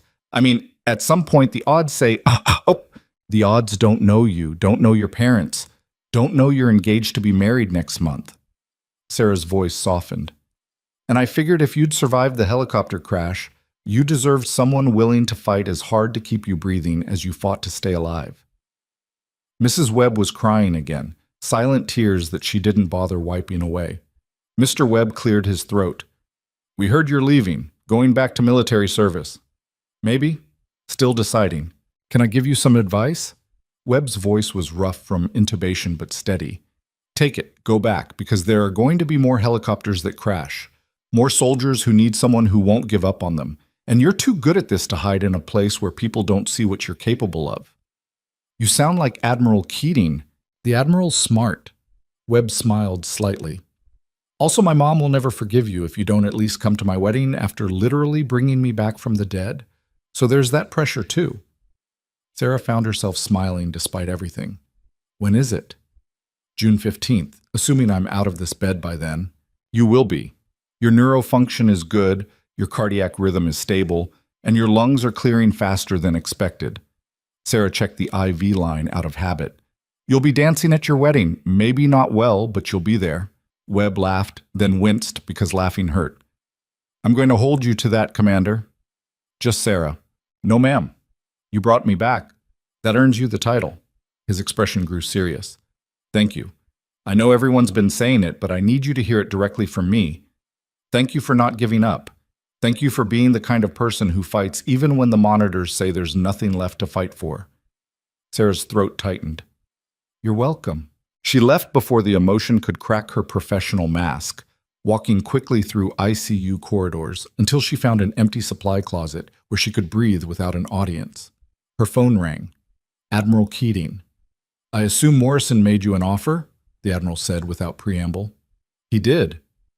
And I told him I needed time to think. Sarah, I'm going to be blunt.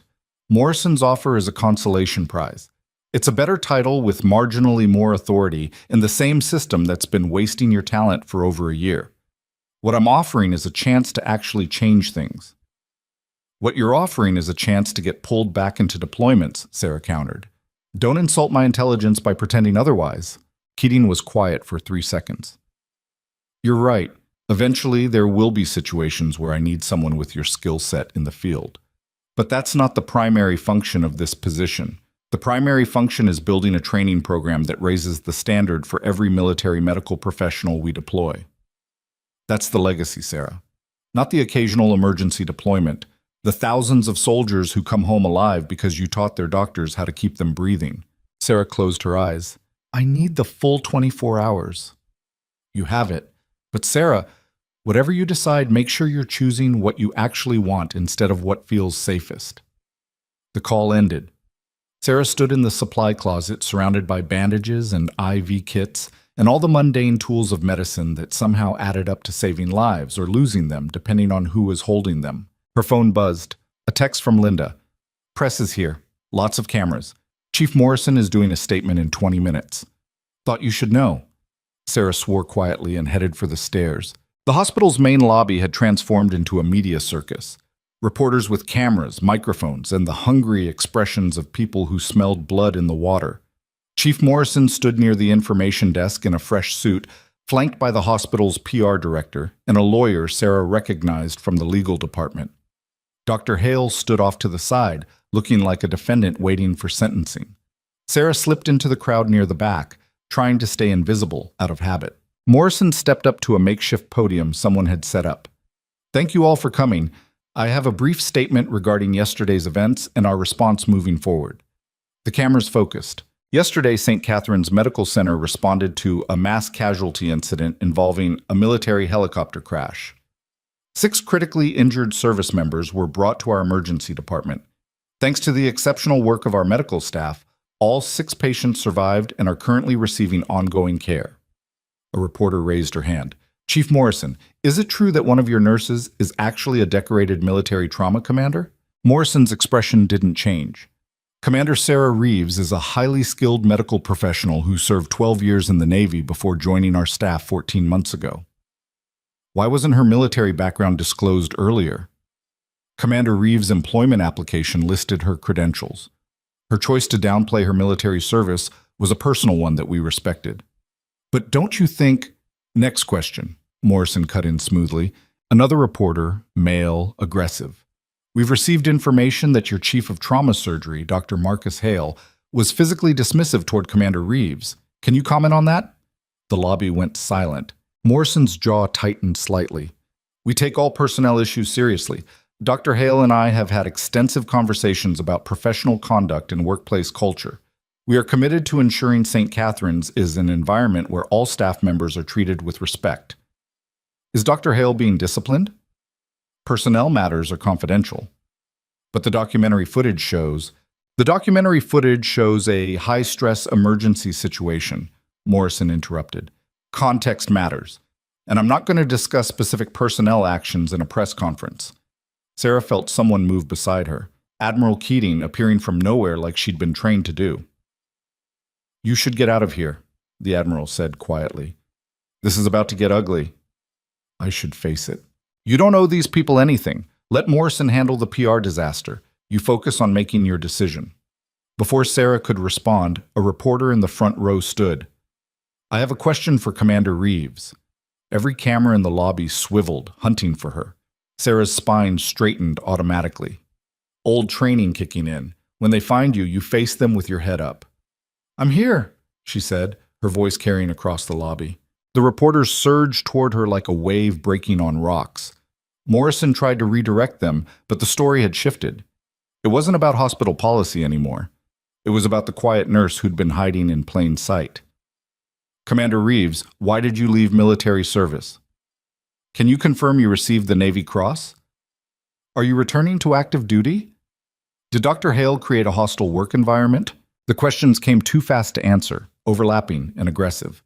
Sarah stood very still, her face neutral, while Admiral Keating moved to her side with the kind of protective presence that made reporters think twice about pushing too hard. Morrison fought his way through the crowd. This press conference is over. Thank you all for coming. Just one more question. We're done, Morrison said firmly. Security will escort you out. Hospital security moved in, politely but firmly encouraging the media to leave. Most went reluctantly, still shouting questions. A few tried to linger until security made it clear that lingering wasn't optional. When the lobby finally cleared, Morrison turned to Sarah with an expression somewhere between frustration and grudging respect. That was a disaster, he said. That was journalism, Admiral Keating corrected. They smell a story about workplace culture and military valor. You can either control the narrative or let it control you. Morrison's eyes narrowed. And what narrative would you prefer, Admiral? The truth, that Sarah Reeves is exactly as talented as yesterday proved, that your hospital failed to recognize that talent, and that we're all better off now that her capabilities are no longer hidden. That narrative makes St. Catherine's look incompetent. Then maybe St. Catherine's should examine its systems for recognizing talent instead of worrying about optics. Morrison's face flushed. With respect, Admiral, this is my hospital. And these are my soldiers your staff saved, Keating cut in, her voice going cold. 6 members of the United States military are alive because of Commander Reeves. That's the story. Everything else is footnotes. Sarah stepped between them. Stop, both of you. They stopped. I appreciate you fighting for me, Sarah said carefully. But I don't need either of you to defend my choices or manage my narrative. I need space to think without feeling like I'm being pulled in 10 directions at once. She walked away before either could respond, heading for the exit.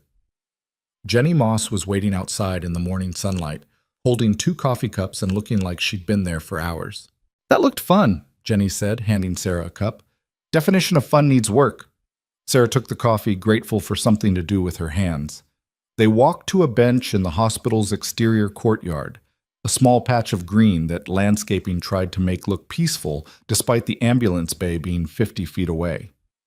You're not going to take Morrison's offer, Jenny said. Not a question. No. But you're still not sure about Keating's, Sarah sipped her coffee. It was exactly how she used to drink it in San Diego. 2 sugars, no cream, strong enough to strip paint. How did you remember? Some things you don't forget. Jenny sat beside her. You want to know what I think? Do I have a choice? Not really. Jenny smiled slightly. I think you're terrified that if you go back, you'll lose yourself again, that you'll become the person who sacrificed everything for the mission until there was nothing left of the Sarah who existed before the uniform. The accuracy of it stole Sarah's breath. But I also think, Jenny continued quietly, that hiding here didn't work. You tried being invisible. You tried forgetting who you were. And yesterday proved that you can't unknow what you know or unlearn what you've learned. You're always going to see the things other people miss, always going to make the calls other people can't. That's not something you can turn off. Damascus was 3 years ago, and yes, we lost people, but we also saved people that nobody else could have saved in those conditions. Jenny turned to face her fully. You remember the 4 we lost. I remember the 18 we saved. Both things are true, but only one of them should define whether you're capable of doing this work. Sarah's hands trembled around the coffee cup. What if I fail again? Then you fail. And you live with it the way all of us live with our failures. Jenny's voice was steady. But Sarah, what if you succeed? What if you build a program that saves thousands of soldiers over the next decade? What if the legacy you leave is that combat trauma survival rates went up 30% because you were brave enough to teach what you learned in the worst possible circumstances? That's a lot of pressure. Yeah, it is. Jenny smiled sadly. But you've never been someone who shied away from pressure. You've just been someone who needed time to heal from the last round of it. And maybe that time is done. They sat in silence, drinking coffee while ambulances came and went, and the hospital continued its endless rhythm. Sarah's phone buzzed. A text from Dr. Park. FYI. Hale just submitted his resignation to Morrison, effective immediately. Thought you should know. Sarah stared at the message. What is it? Jenny asked. Hale quit. Jenny raised an eyebrow. The documentary? Probably, or the press conference, or the realization that he's become exactly the kind of doctor he probably swore he'd never be. You feel bad for him? Sarah thought about it. I feel bad that it took a helicopter crash and national media attention for him to see what he'd become. But no, I don't feel bad about the consequences. He earned those. Her phone rang. Admiral Keating, Sarah answered. Yes, ma'am? Dr. Hale resigned. I assume you heard. Just now. Morrison is in damage control mode. He's going to push harder for you to stay. Offer you Hale's position, probably. Chief of Trauma. Sarah's stomach dropped. That's a lot of authority and a lot of pressure and exactly the kind of thing that would make you second-guess leaving. Keating's voice was knowing. Which is why I'm calling to tell you that whatever Morrison offers, you shouldn't make any decision based on guilt or obligation. You make it based on where you can do the most good. And you think that's with you. I know that's with me. But more importantly, I think you know it too. You're just scared to admit it. Sarah closed her eyes. I need to go. You have until tomorrow morning, 9 a.m. After that, I'm flying back to Washington and the offer expires. Keating paused. For what it's worth, Sarah, I've spent 20 years in military medicine, and I've never met anyone with your combination of skill and instinct. If you walk away from this, you're not just walking away from the Navy. You're walking away from the one thing you were built to do. The call ended. Jenny was watching her with knowing eyes. She's not wrong. I know. So what are you going to do? Sarah stood, walked to the edge of the courtyard where she could see the ambulance bay and the ER entrance and the place where she'd spent 14 months trying to be someone she wasn't. I'm going to check on my patients, she said, and then I'm going to make a decision that I'll probably spend the rest of my life questioning no matter what I choose. Jenny stood too. For what it's worth, I think you should take it. Not because the Navy needs you, though they do, but because I think you need to prove to yourself that Damascus didn't break you permanently, that you can go back and survive it, and maybe even thrive. Sarah turned to face her. What if I can't? Then you call me at 3 a.m. and we talk until you can breathe again. Same as we used to. Jenny's expression was fierce. You don't have to do this alone, Sarah. You never did. You just convinced yourself you were alone because carrying it all yourself felt safer than trusting people to share the weight. The words hit like a physical blow. Sarah pulled Jenny into a hug that surprised both of them, fierce and tight, and holding all the things she couldn't say out loud. Thank you for coming, Sarah whispered. Thank you for not telling me to leave you alone. Jenny pulled back, wiping her eyes quickly. Now go. Check your patients. Think. Decide. And whatever you choose, choose it because it's what you actually want, not what anyone else thinks you should want. Sarah nodded and walked back toward the hospital. The ER was quieter now, mid-morning lull before the afternoon rush. Sarah moved through familiar hallways, checking on the patients from yesterday's crash. The pilot in Bay 2 was stable, breathing easily, asking when she could fly again. The colonel in surgical ICU was awake and demanding to know when he could return to duty. Specialist Webb was sleeping peacefully while his parents kept vigil. All alive, all fighting, all proof that sometimes impossible odds were just odds waiting to be beaten. Linda found Sarah at the nurse's station, updating charts. Morrison wants to see you, again, says it's urgent. It's always urgent. Yeah, but this time he has legal with him, and Dr. Yoon, and someone from the board of directors. Sarah's jaw tightened. When? Now, conference room A. Sarah followed Linda through corridors that felt different now. Not like a place she belonged, but like a place she was passing through on the way to somewhere else. Conference room A was full. Morrison at the head of the table. Admiral Keating near the window, arms crossed, expression unreadable. Dr. Yoon looking amused. A lawyer Sarah didn't recognize. And a woman in her 60s wearing expensive jewelry and an expression that suggested she owned things, including, probably, a significant portion of St. Catherine's. Commander Reeves, Morrison said, this is Margaret Hartwell, chairwoman of our board of directors. Hartwell stood, extended her hand. Sarah shook it with the kind of grip that telegraphed she wasn't intimidated by titles or money or rooms full of people trying to corner her. I've been hearing quite a lot about you, Hartwell said. Please, sit. Sarah sat. Morrison pushed a folder across the table. This is our formal offer. Chief of Trauma Surgery. Full authority over department protocols, hiring decisions, and training programs. Salary commensurate with experience. And a seat on the hospital's medical executive committee. Sarah opened the folder, scanned the numbers. They were good. Very good. The kind of offer that would have been unthinkable 24 hours ago. This is Hale's job, she said. This is the job Hale vacated when he resigned. Morrison's voice was carefully neutral. You're the most qualified person to fill it. I'm a nurse.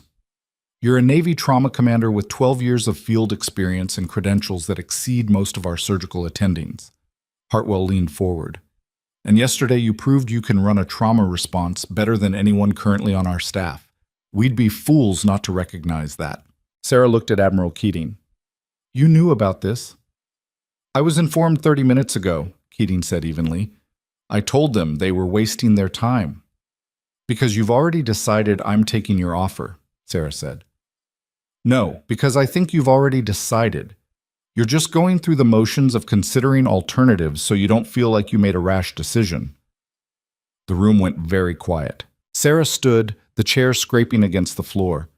With respect to everyone in this room, I don't respond well to being cornered. Chief Morrison, I appreciate the offer. Mrs. Hartwell, I appreciate the recognition. Admiral Keating, I appreciate your certainty about what I want. Her voice stayed level but hard. But I'm not making a decision while sitting in a room full of people who all have different agendas about what I should do with my life. When will you decide? Morrison asked. When I'm ready. She walked out, leaving the folder on the table in a room full of powerful people staring after her. The hallway was empty except for Dr. Park, who looked like he'd been waiting. They ambushed you, he said. They tried. You okay? Sarah laughed, sharp and humorless. I have no idea. Park fell into step beside her. For what it's worth, I hope you take Keating's offer. Sarah stopped walking. Why? Because Morrison's offer is about saving St. Catherine's reputation. Keating's offer is about saving lives. Park's expression was serious. And I think you're someone who cares more about the second thing than the first. He left her standing in the hallway, his words echoing in the space between heartbeats. Sarah found herself in the ICU without consciously deciding to go there. She stood outside Specialist Webb's room, watching through the window as he slept. Chest rising and falling in steady rhythm, monitors showing vitals that shouldn't exist for someone who'd been dead for 23 minutes. Mrs. Webb saw her and stepped into the hallway, pulling the door closed quietly. He's doing better, she said. The neurologist says his cognitive function is remarkable. No signs of brain damage. That's good. It's a miracle. Mrs. Webb's eyes filled with tears. You gave us a miracle. Sarah shook her head. You fought for him when you didn't have to, when every protocol and statistic said to stop. That's not medicine, Commander. That's something else, something bigger. Sarah's throat tightened. I'm glad he's going to be okay. Mrs. Webb reached out, took Sarah's hand in both of hers. Whatever you decide about your future, wherever you go, I want you to know that my son is alive because you didn't give up. And that matters more than any job title or any position anyone could offer you. You saved my baby, and I will be grateful for that for the rest of my life. She pulled Sarah into a hug that felt like absolution, like permission to stop carrying guilt, like proof that sometimes the impossible calls worked out. When Mrs. Webb released her and went back into her son's room, Sarah stood in the hallway and felt something inside her chest crack open. Not breaking, but opening, making space for a truth she'd been avoiding. She pulled out her phone and dialed Admiral Keating's number. The Admiral answered immediately. "Sarah, I need complete autonomy," Sarah said without preamble. "Over curriculum, over personnel selection, over every aspect of the program. No interference from bureaucrats who've never worked trauma medicine." "You have it. I need the authority to pull people from training if I think they'll get soldiers killed, even if they have the right credentials, even if someone important recommended them. Done. And I need a promise that if I say I'm done, if I reach a point where I can't do this anymore, you'll let me walk away without guilt or pressure or implications that I'm abandoning the mission." Keating was quiet for a long moment. "You have my word." Sarah closed her eyes, took a breath, and stepped off the ledge. "Then I accept. I'll run your training program. When can you start?" "I need 2 weeks to close things out here properly. After that, I'm yours. I'll have the formal orders sent over this afternoon." Keating's voice softened slightly. "You're making the right choice, Sarah." "I hope so. I know so. See you in 2 weeks, Commander." The call ended. Sarah stood in the ICU hallway, holding her phone, while the decision settled over her like a uniform she'd thought she'd never wear again. Her phone buzzed immediately. A text from Jenny Moss. "I'm still in the cafeteria. Come find me when you're ready to talk about what you just decided." Sarah smiled slightly and headed for the elevators. The cafeteria was nearly empty, mid-morning lull between breakfast and lunch. Jenny sat in the corner with 2 fresh coffees, looking unsurprised when Sarah slid into the seat across from her. "You called Keating," Jenny said. "How do you know?" "Because you look terrified and relieved at the same time. That's the face of someone who just committed to something huge." Sarah wrapped her hands around the coffee cup. "I'm going back." "I know. You were right. About all of it. About hiding not working. About needing to prove Damascus didn't break me permanently." Jenny reached across the table, squeezed Sarah's hand. "You're going to be brilliant. And occasionally you're going to be a complete disaster. And I'm going to be available for 3 a.m. phone calls for both scenarios." "Thank you. Don't thank me yet. Wait until you're 3 months in and realizing you've accepted responsibility for training every military medical professional who deploys to active combat zones." Jenny smiled. "Then you can thank me for being the person who talked you into this insanity." They sat together drinking coffee while the hospital continued around them. 2 people who'd survived war together now helping each other survive peace. Sarah's phone rang. "Chief Morrison." She answered. "Yes?" "I heard you accepted Admiral Keating's offer," Morrison said, his voice tight. "News travels fast. I want you to reconsider. We can match whatever she's offering. This isn't about money, Chief Morrison. It's about where I can do the most good." Sarah's voice was firm but not unkind. "St. Catherine's is a good hospital, but it's not where I'm supposed to be." Morrison was quiet for a long moment. "I understand, and for what it's worth, I'm sorry we didn't see your value earlier. That's on me. It's on a system that makes assumptions about people based on job titles instead of capabilities. But I appreciate the acknowledgement. When are you leaving?" 2 weeks. I'll help transition my patients and train whoever takes my position."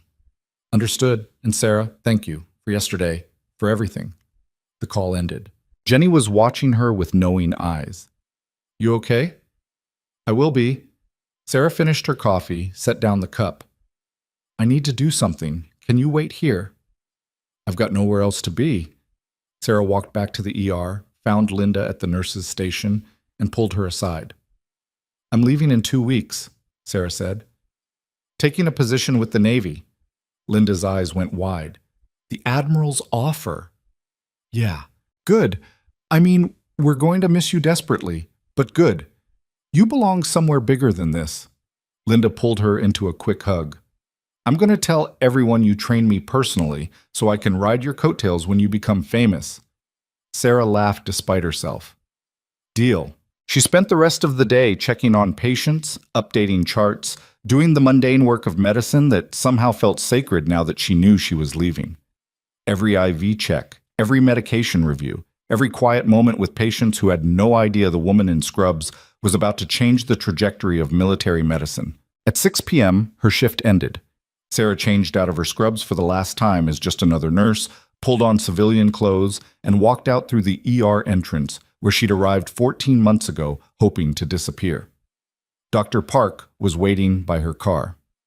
Heard you're leaving, he said. You heard correctly. I'm glad. Not that you're leaving, that you're going somewhere you can actually use everything you're capable of. Park pulled something from his pocket. I got you something else. A going-away present. It was another coffee mug.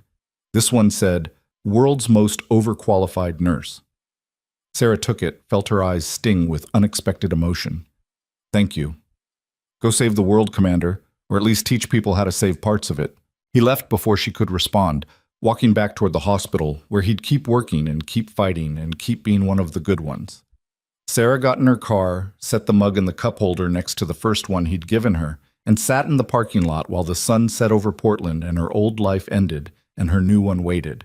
Her phone buzzed, a text from Admiral Keating. Welcome back, Commander. Your first briefing is scheduled for 802 weeks from Monday. Don't be late. And congratulations on making the right choice. Sarah typed back, I hope you're right about that. The response came immediately. I'm always right. Ask anyone. Sarah smiled, started her car, and drove home through city streets that looked the same but felt different, like she was seeing them for the last time as someone she used to be instead of someone she was about to become. When she got to her apartment, she found another envelope taped to her door. Inside was a single photograph.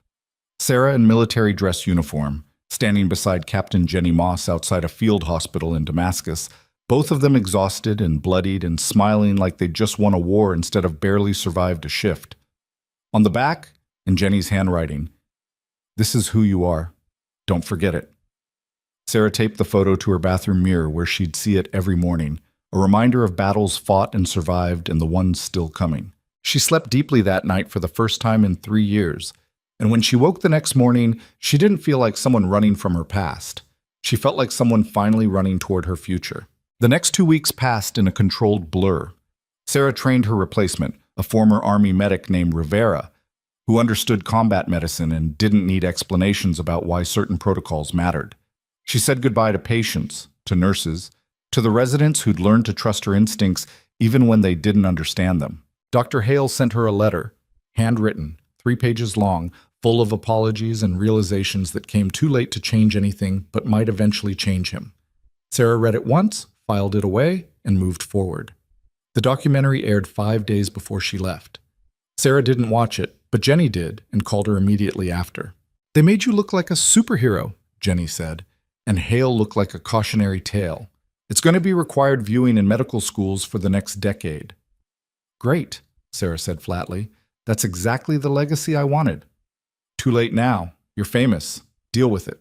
The documentary sparked national conversations about workplace culture, medical hierarchy, and the ways talented people get overlooked when they don't fit expected molds. Sarah ignored most of it, focused on packing her apartment and preparing for Washington. On her last day at St. Catherine's, the ER staff threw her a surprise going-away party. Cake, coffee, and speeches from nurses who finally admitted they'd always known she was special, even when they didn't know why. Linda presented her with a plaque. Commander Sarah Reeves, the nurse who changed everything. No pressure for your next job, Linda said, tears in her eyes. Just save a few thousand lives and make us all look good by association. Sarah hugged her tight, surprised by how much leaving hurt despite knowing it was right. Her last stop was ICU room 412.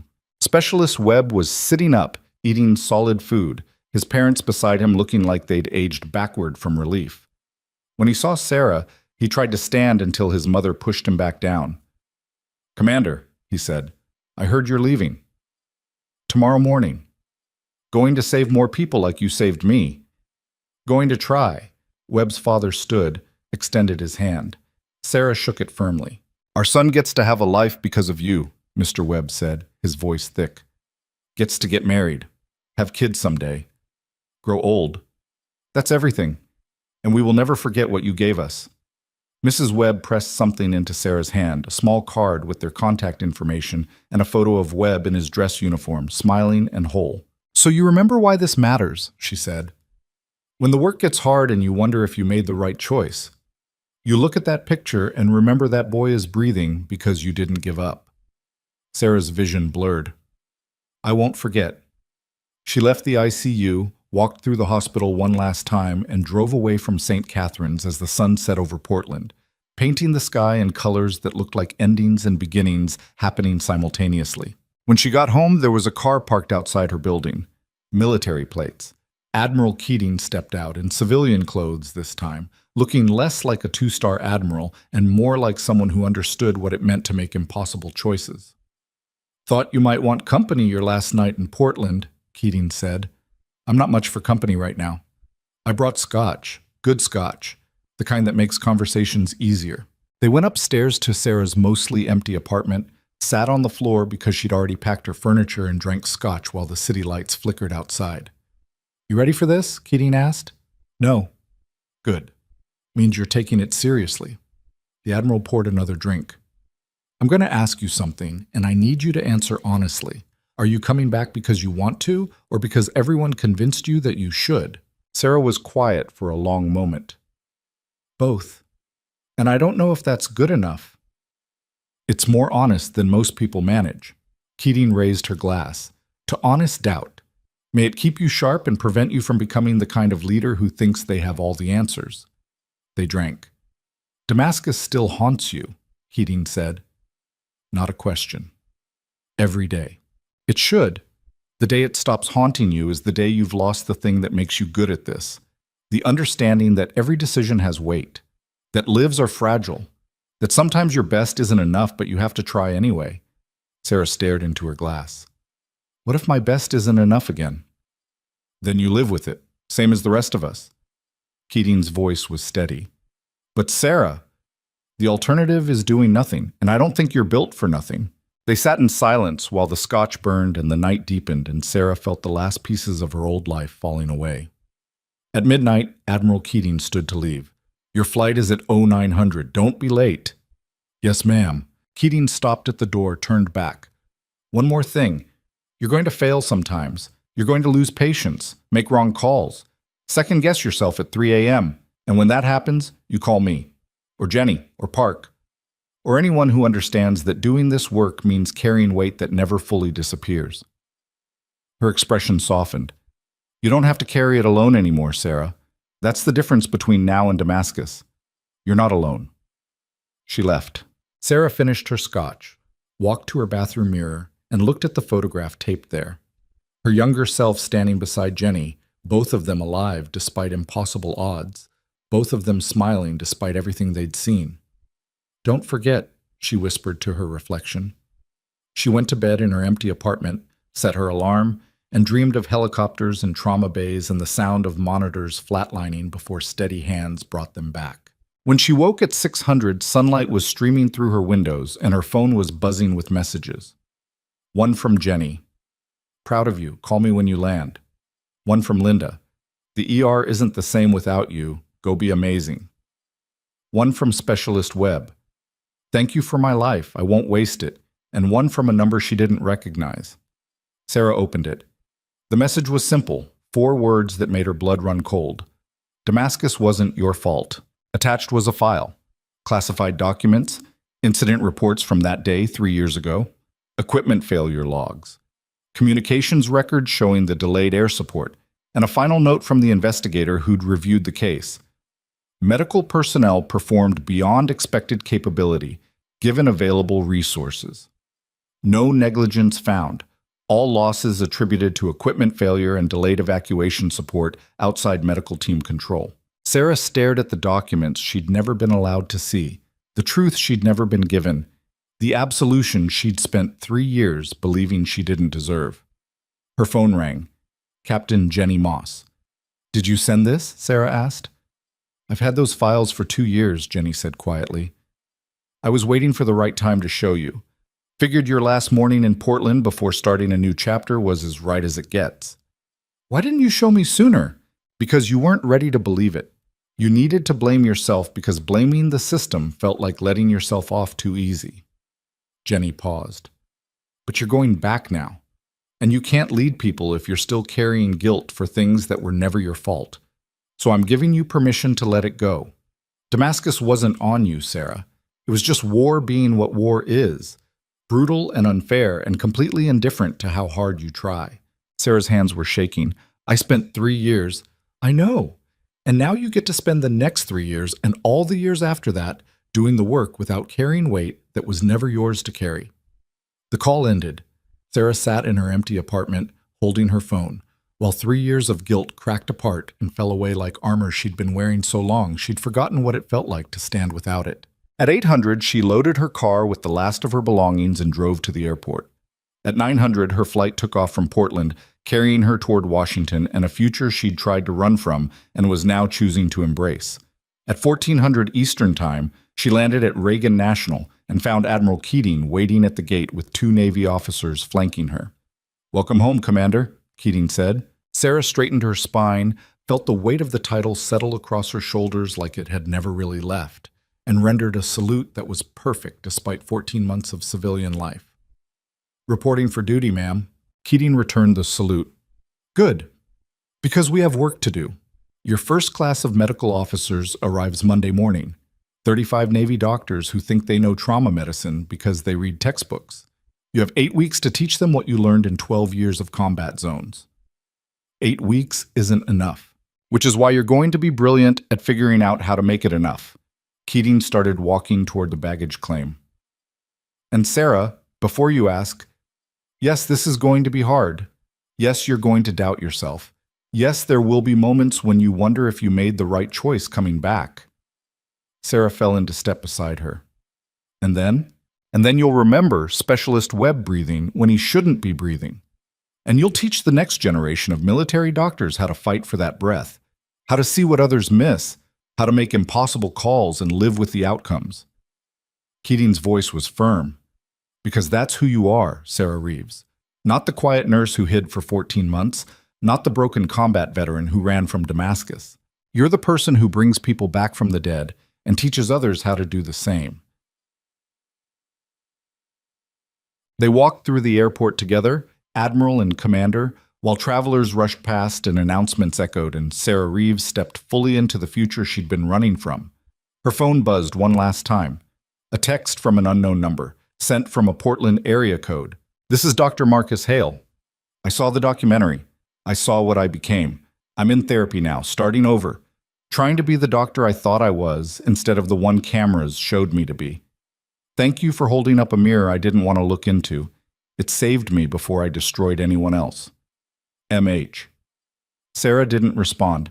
Some people needed to find their own way back, and Hale's journey wasn't hers to guide. She deleted the message and followed Admiral Keating into the Virginia sunlight, into a car with Navy plates, into a life that would demand everything she had and possibly more. But this time, she wouldn't be doing it alone. This time she had Jenny Moss a phone call away, and Admiral Keating watching her back, and 35 medical officers waiting to learn from someone who'd earned her knowledge in blood and fire and the kind of impossible choices that either broke you or forged you into something stronger.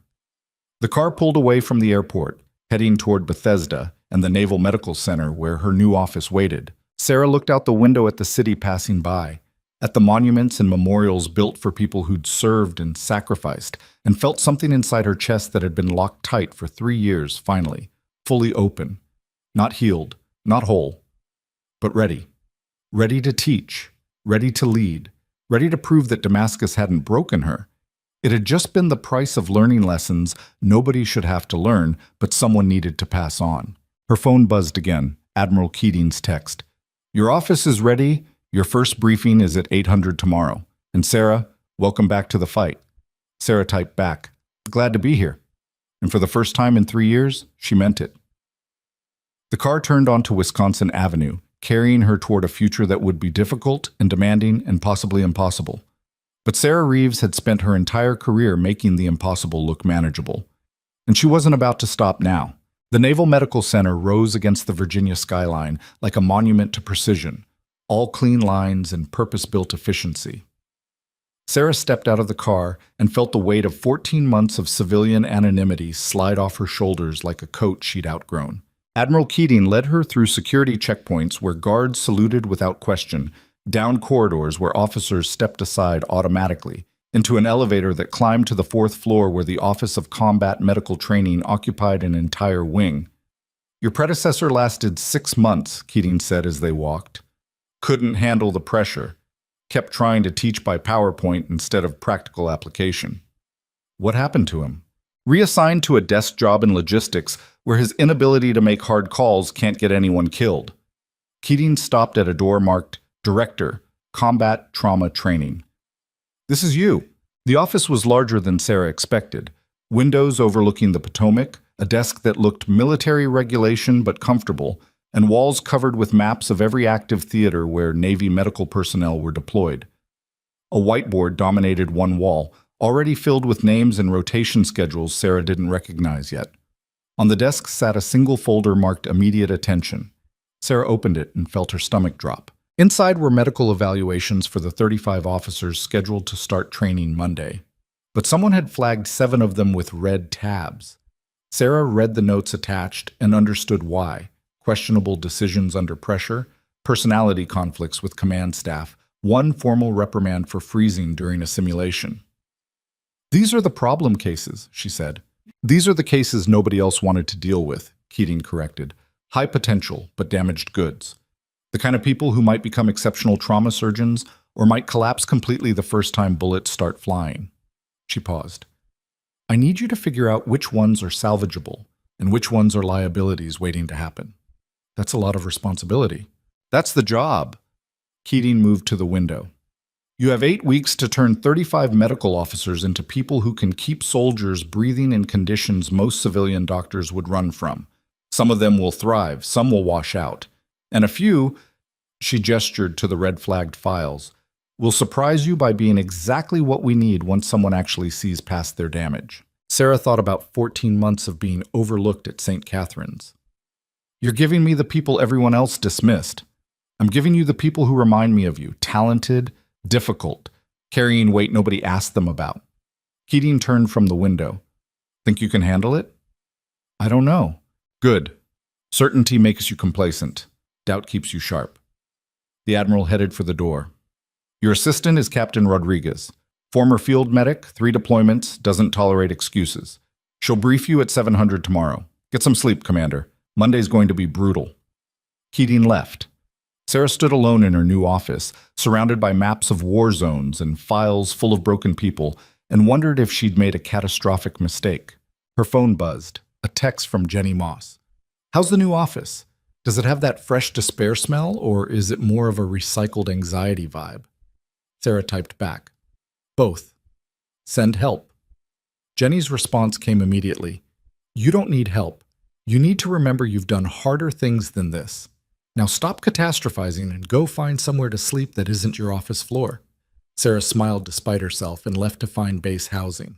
The apartment they'd assigned her was small, furnished in the kind of generic military efficiency that suggested nobody expected her to personalize it.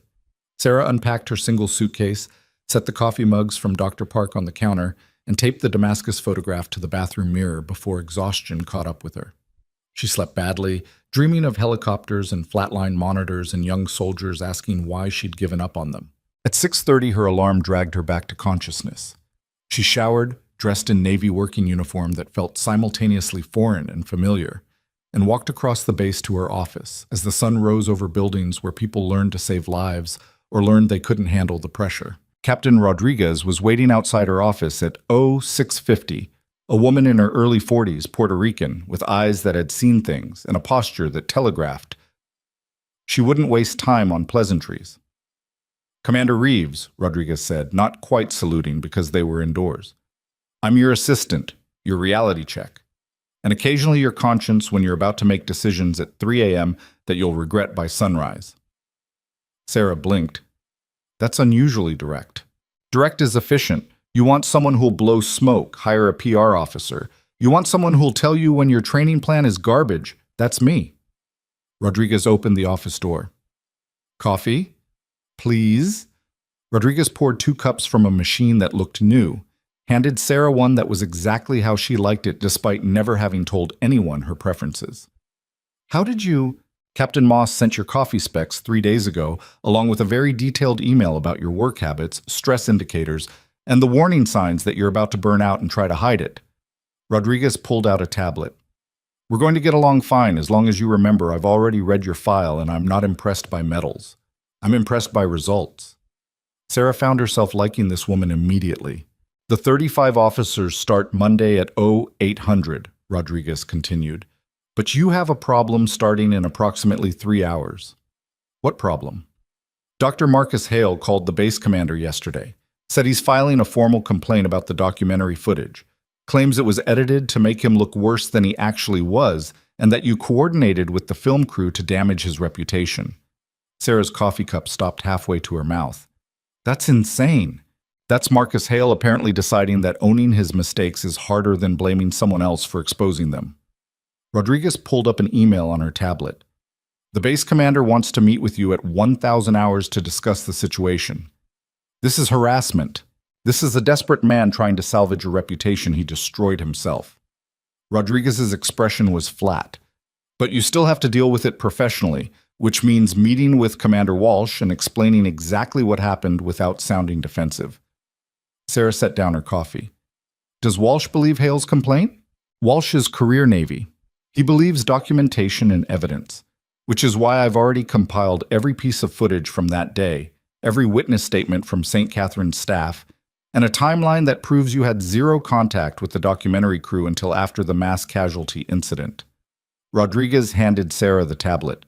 Review this before the meeting, know it cold, and don't let Hale's desperation make you doubt what you know is true.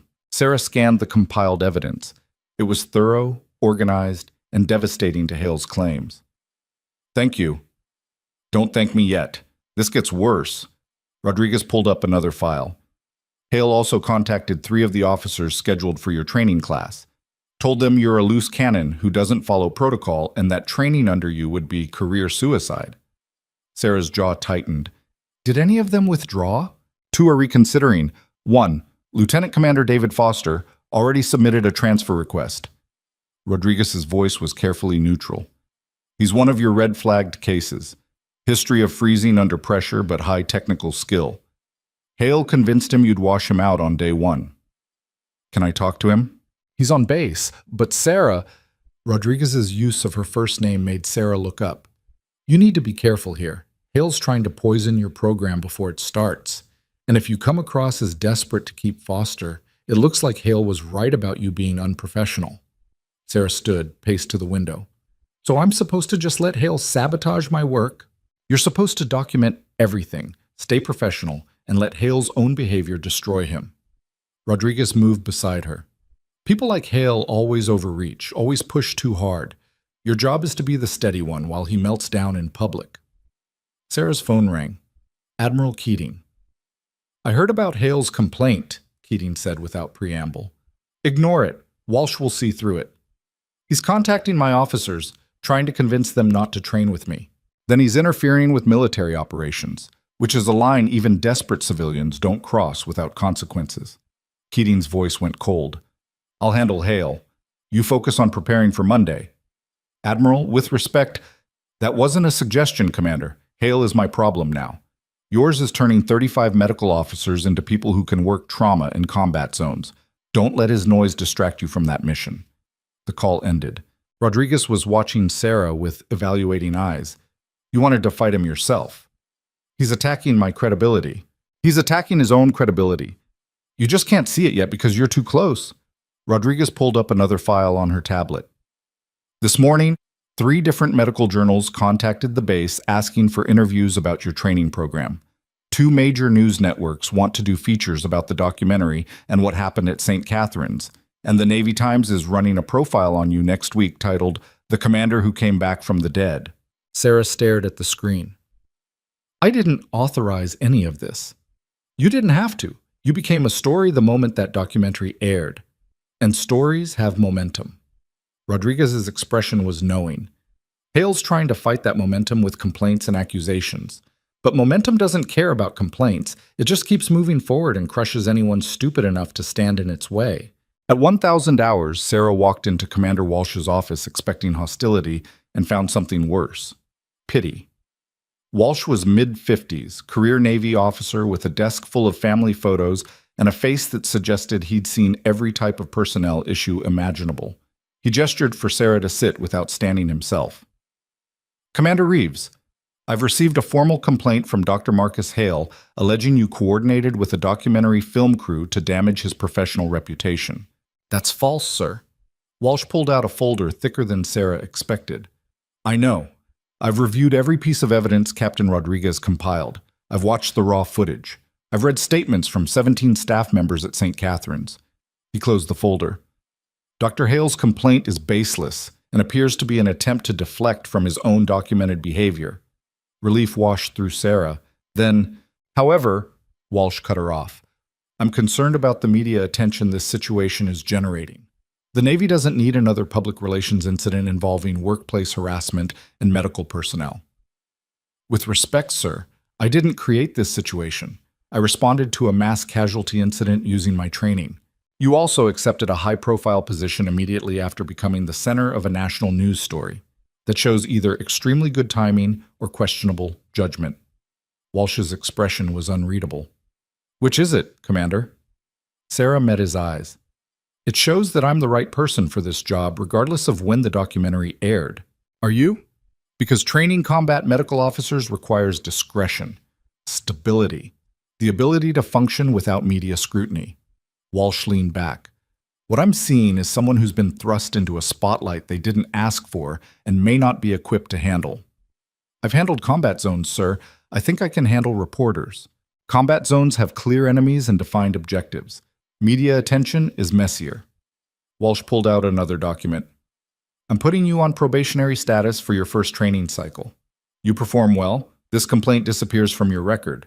You create more drama or publicity issues, we revisit whether this position is appropriate for you. The words hit like a physical blow. That's not fair. Fair isn't my concern. Mission effectiveness is. Walsh's voice was firm. Dr. Hale may be a desperate civilian making baseless accusations, but he's also created a situation where your ability to lead without distraction is now questionable. Prove him wrong by doing your job exceptionally well and ignoring everything else. Sarah stood, rendered a salute that was technically perfect but emotionally hollow, and left Walsh's office feeling like she'd been punched in the chest. Rodriguez was waiting in the hallway. That bad? Probationary status. That's bullshit. That's politics. Sarah kept walking, needing movement. Walsh is covering his own ass in case Hale escalates or the media attention gets worse. So prove Walsh wrong. Run the best training program the Navy's ever seen. Make it impossible for anyone to question whether you belong here. Sarah stopped walking. You make it sound simple. It is simple. Simple isn't the same as easy, but it is simple. Rodriguez pulled out her tablet. Monday morning, you have 35 officers who need someone to teach them how to keep people alive under impossible conditions. That's your mission. Everything else, Hale's complaints, Walsh's doubts, media attention, is noise, and noise doesn't save lives. Sarah took a breath. Let Rodriguez's words settle. You're good at this. I've had practice. My last commander burned out after 4 months because he spent all his energy fighting bureaucracy instead of training officers. I'm not watching you make the same mistake. They walked back to the office together.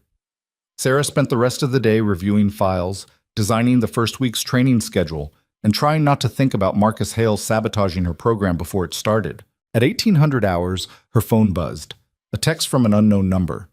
Commander Reeves, this is Lieutenant Commander David Foster. I'd like to speak with you before making a final decision about the transfer request. Can we meet? Sarah showed Rodriguez the message. Meet with him, Rodriguez said immediately. But on your terms. Your office. Tomorrow at 0900. And I'll be there taking notes, so if he claims you said something inappropriate, there's documentation. Sarah typed back. My office, tomorrow, 900. Foster's response was immediate. Thank you, ma'am. I'll be there. That night, Sarah couldn't sleep. She lay in her generic military apartment staring at the ceiling and thinking about Specialist Webb breathing against impossible odds, about Captain Morrison's oxygen levels climbing, about all the people who were alive because she'd refused to quit when protocols said to stop. Her phone rang at 0200. Jenny Moss. "Can't sleep either?" Jenny asked. "How did you know?" "Because I know you, and I know the first week back is always the hardest." Jenny's voice was warm despite the late hour. "Talk to me. What's eating you?" Sarah told her about Hale's complaint, Walsh's probation, Foster's transfer request. Told her about feeling like she was being judged for succeeding instead of celebrated for saving lives. "Hale's scared," Jenny said when Sarah finished. "The documentary showed the world who he really is, and he's desperately trying to convince everyone they saw it wrong. That's not about you. That's about him realizing his carefully constructed image was built on treating people like they didn't matter. He's poisoning my training program." "He's trying to. But Sarah, you brought 6 people back from the edge of death in a single day. You think 35 medical officers are going to listen to some disgraced civilian over the woman who performed a pericardiocentesis on a patient who'd been down for 23 minutes? Jenny's voice was firm. "Give them some credit. Most of them are smart enough to recognize talent when they see it. And the ones who aren't? Wash them out. This isn't a program for people who make decisions based on what some bitter surgeon tells them. This is a program for people who can think under pressure and trust their own judgment." Jenny paused. "Including you. You need to trust your own judgment, Sarah. Stop letting Hale's noise make you question what you know is true." They talked until 300, until Sarah's exhaustion finally overrode her anxiety and sleep became possible. She woke at 600, showered, and arrived at her office at 7:30 to find Rodriguez already there with coffee and a printed schedule for the day. "Foster arrives at 900, Rodriguez said. "Until then, you're reviewing the training facility specs and approving the equipment requests I submitted last week." Sarah reviewed, approved most requests, flagged 3 that seemed excessive until Rodriguez explained why they were necessary. Learned more about running a training program in 2 hours than she'd expected to learn in 2 weeks. At 08:55, Lieutenant Commander David Foster appeared in her doorway. He was 32, white, with the kind of face that suggested he'd been told he looked young for his rank, and never figured out if that was a compliment or an insult. He stood at attention until Sarah told him to sit, then perched on the edge of the chair like he might need to run at any moment. Rodriguez sat in the corner with her tablet, documenting everything. "Thank you for seeing me, ma'am," Foster said. "You're considering withdrawing from training," Sarah said directly. "I want to understand why." Foster's hands clasped together nervously. Dr. Hale said he stopped, seemed to reconsider. "Someone I respect raised concerns about your training methods, about whether you follow protocol or make decisions based on instinct that might not be replicable. Did that someone tell you I brought a patient back after 23 minutes of cardiac arrest, or that I decompressed a tension pneumothorax that would have killed a pilot in the next 2 minutes? Or that 6 critically injured soldiers are alive because I made calls other people weren't willing to make?" Foster's jaw worked. "He said you were reckless. I was effective. There's a difference." Sarah leaned forward. "Lieutenant Commander Foster, I've read your file. You're technically skilled, but you freeze under pressure. You second-guess yourself. You wait for orders instead of trusting your training." She paused. "Do you know why that's a problem in combat medicine?" "Because patients die while you're waiting for permission to save them." "Exactly. And my job isn't to teach you more protocols. It's to teach you when to follow them and when to trust yourself enough to make the call nobody else is willing to make." Sarah's voice was steady. "Dr. Hale told you I'm reckless because he spent years following protocols while missing things that mattered. He's not wrong that I make judgment calls, but he's wrong that those calls are reckless." Foster was quiet for a long moment. "What if I freeze again?" "Then we figure out why and fix it. That's what training is for." Sarah pulled out Foster's file, opened to a flagged incident report. "You froze during a simulation when a patient crashed unexpectedly. But looking at this report, you didn't freeze because you didn't know what to do. You froze because you were afraid of making the wrong call and being blamed for it." Foster's face flushed. "How did you?" "Because I've seen that freeze before. In Damascus. In myself." Sarah's voice was quiet. "Fear of failure is different from inability to perform. One can be trained out of you, the other can't." You think I can be trained? I think you're here asking questions instead of just withdrawing, which means part of you wants to try. Sarah closed the file. But I'm not going to convince you. You either trust that I know what I'm doing and commit to 8 weeks of hard training, or you transfer to something safer and spend the rest of your career wondering if you could have been more than technically competent. Foster stood, paced to the window. Dr. Hale made it sound like you'd wash me out immediately. Dr. Hale doesn't know anything about you except what some file says. I know that everyone who freezes has a reason, and if that reason can be addressed, they can become exactly the kind of surgeon who saves lives nobody else would save. Sarah stood too. I'm not interested in washing people out, Lieutenant Commander. I'm interested in figuring out who can be saved and who's already decided they can't be. Foster turned from the window, his expression shifting. I withdraw my transfer request. Rodriguez made a note on her tablet without looking up. Good, Sarah said. Be here Monday at 0800. And Foster, whatever Hale told you, forget it. You're not training with him. You're training with me. And I don't give up on people just because they're damaged. Foster left looking steadier than he'd arrived. Rodriguez waited until his footsteps faded before speaking. That was well done. Was it? I basically told him Hale was wrong without saying Hale was wrong. You told him the truth, that Hale judges people by protocols and you judge them by potential. Rodriguez stood. Also, for the record, you just guaranteed Foster's going to work twice as hard to prove you right. People are predictable like that. Sarah's phone buzzed. Admiral Keating. Heard Foster's staying. Nice work. Also, you should know Hale just escalated his complaint to the Inspector General's office. Don't worry about it. I'm handling him. Sarah showed Rodriguez the message.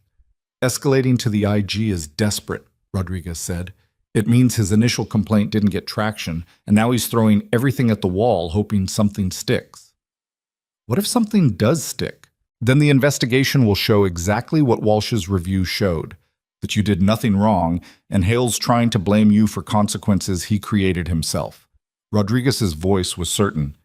The IG doesn't waste time on baseless complaints from civilians with obvious axes to grind.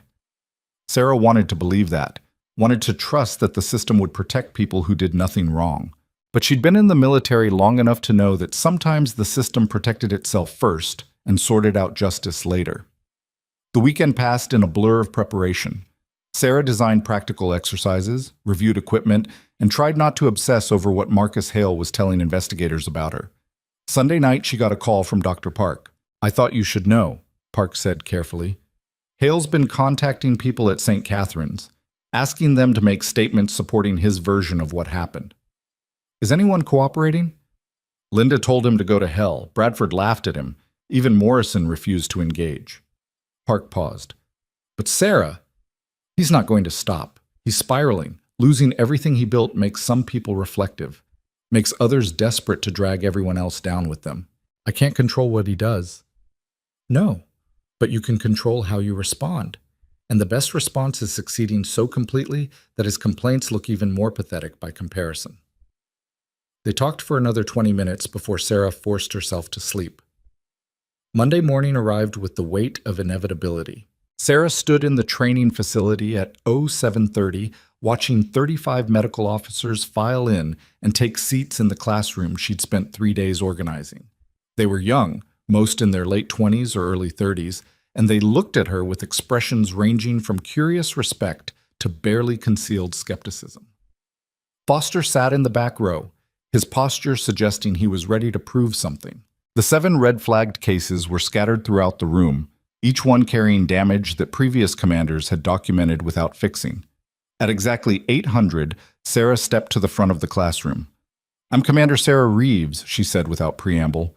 For the next 8 weeks, I'm responsible for teaching you how to keep soldiers alive in combat zones. Some of you will excel, some will wash out. All of you will be challenged in ways you haven't been challenged before. She pulled up an image on the screen behind her. Specialist Marcus Webb, unconscious on a trauma table, monitors showing a flat line that had been flat for 23 minutes. This man was dead, Sarah said flatly. Every protocol said to call time of death. Every statistic said there was no point continuing. I brought him back anyway. Can anyone tell me why that was the right call, even though it violated standard procedure? Silence. Then a voice from the middle row. A woman Sarah's notes identified as Lieutenant Kara Mitchell, one of the red-flagged cases with a history of challenging authority. Because protocols are guidelines, not absolutes, Mitchell said. And because sometimes the only way to know if something's impossible is to try anyway. Sarah felt something shift in her chest. Exactly. What's your name? Lieutenant Mitchell, ma'am. Lieutenant Mitchell just articulated the foundational principle of combat trauma medicine. Protocols exist because they work most of the time, but most of the time means there are exceptions. And your job, our job, is learning to recognize those exceptions before patients die because we followed rules instead of thinking. She pulled up another image. The pilot from Bay 2, chest tube in place, breathing normally. Tension pneumothorax. I diagnosed it visually before imaging because the patient didn't have time for imaging. I performed a needle decompression without attending approval because waiting would have killed him. Sarah's voice was steady.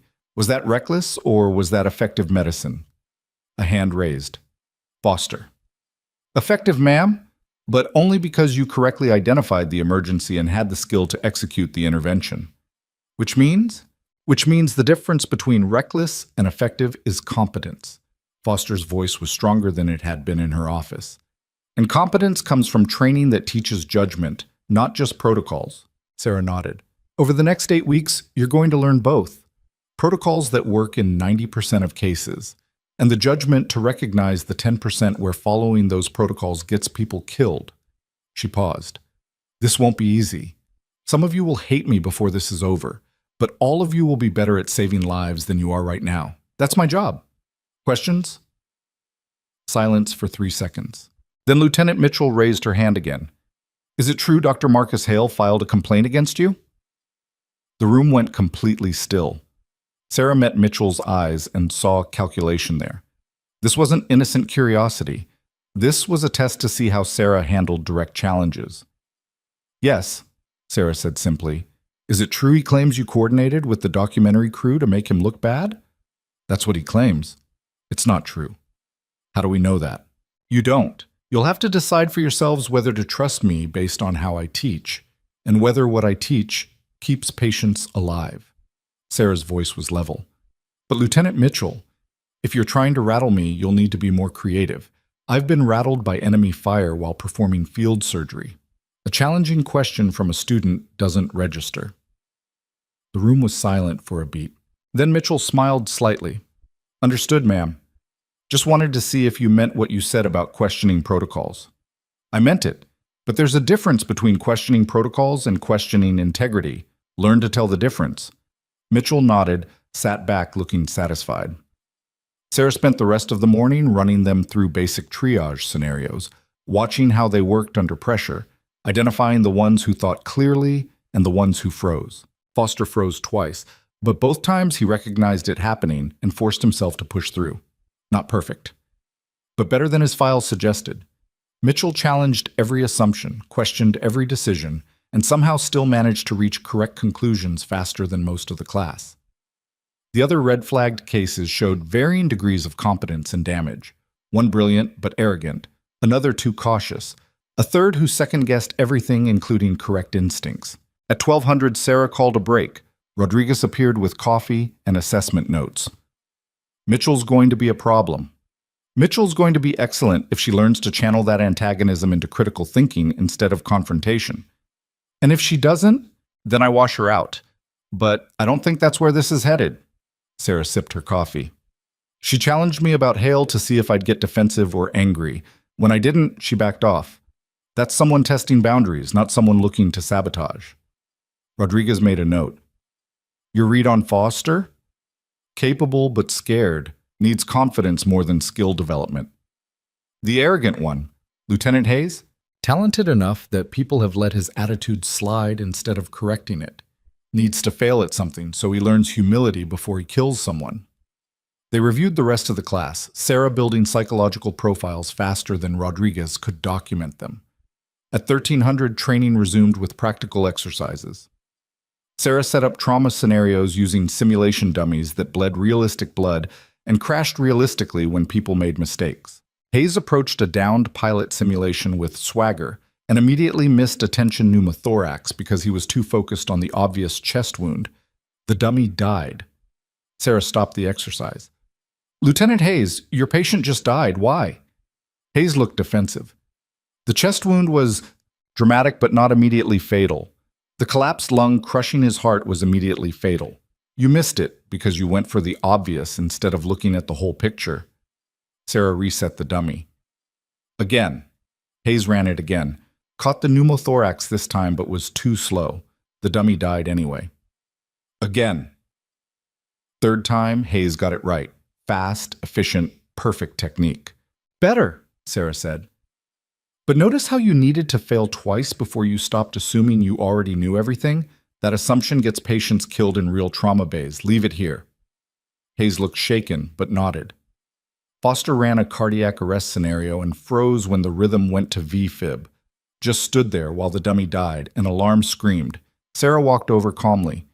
"Lieutenant Commander Foster, what happened?" "I froze, ma'am." "Why?" Foster's hands were shaking. "Because last time I shocked someone in V-fib, I made a mistake with the Joules setting, and you've been afraid of making that mistake again ever since," Sarah finished. "So instead of shocking this patient, you let him die, which is worse." "Letting him die is worse." "Then shock him." "The scenario's over." "Shock him anyway. I want to see if you remember the correct setting." Foster reset the simulation, placed the paddles, called clear, and delivered a perfect shock. The dummy converted to normal rhythm. "See?" Sarah's voice was firm but not unkind. "You know what to do. Your fear just makes you forget that you know. We're going to break that pattern, or I'm going to wash you out. Those are your options." Foster nodded, looking somewhere between terrified and determined. By 1700, Sarah had run them through 12 scenarios. Half the class performed well. A quarter struggled but showed improvement. The remaining quarter, including 3 of the red flag cases, looked overwhelmed and defeated. "That's day 1, Sarah announced. "Tomorrow we start trauma surgery simulations. Read chapters 6 through 9 in your field manual tonight. And get sleep. You'll need it." They filed out looking exhausted. Rodriguez appeared at Sarah's elbow. "3 of them won't make it through the week." "I know, but I'm giving them the week to prove me wrong." Sarah returned to her office to find Admiral Keating waiting with an expression that made Sarah's stomach drop. "The IG investigation is moving forward," Keating said without preamble. "They're treating Hale's complaint seriously because he's claiming you violated professional ethics by using patients for publicity. That's insane. That's his narrative, and narratives matter in investigations." Keating handed Sarah a document. "This is your official notification. You'll be interviewed by an investigator within the next 72 hours. Don't discuss the case with anyone except your designated counsel." Sarah's hands were shaking as she took the document. "This is going to destroy my credibility with the officers. Only if you let it. Your job is to keep training them like nothing's changed. Show them, and the investigators, that you're focused on the mission regardless of noise." Keating's voice was firm.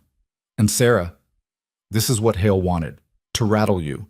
Don't give him the satisfaction." After Keating left, Sarah sat in her office staring at the investigation notice until Rodriguez knocked and entered without waiting for permission. "I heard," Rodriguez said quietly. "How does everyone always hear everything? Small base, smaller community." Rodriguez sat down. "You need to compartmentalize. The investigation is happening whether you worry about it or not. But those 35 officers need you focused." "How am I supposed to focus when—" "The same way you focused in Damascus when the equipment was failing and the air support was delayed and people were dying around you," Rodriguez cut her off. "You focused on what you could control and let everything else fall away. This is the same thing. Different uniforms. Same principle." Sarah closed her eyes, took a breath, and found the place inside herself that had survived combat zones and trauma bays and impossible choices. "Okay," she said finally. "What do I need to know for tomorrow?" They worked until 2100 planning the next day's training, until exhaustion forced Sarah back to her apartment. She slept badly again, dreaming of investigations and accusations and Marcus Hale standing in her trauma bay telling her she'd never been good enough. Tuesday morning, she woke to find her phone flooded with messages. The Navy Times had published their profile. The headline, "Commander Reeves, From Combat Zones to Training the Next Generation." Sarah read it while drinking coffee, her stomach churning. The article was fair, accurate about her service record, balanced about the St. Catherine's situation, respectful about her new position.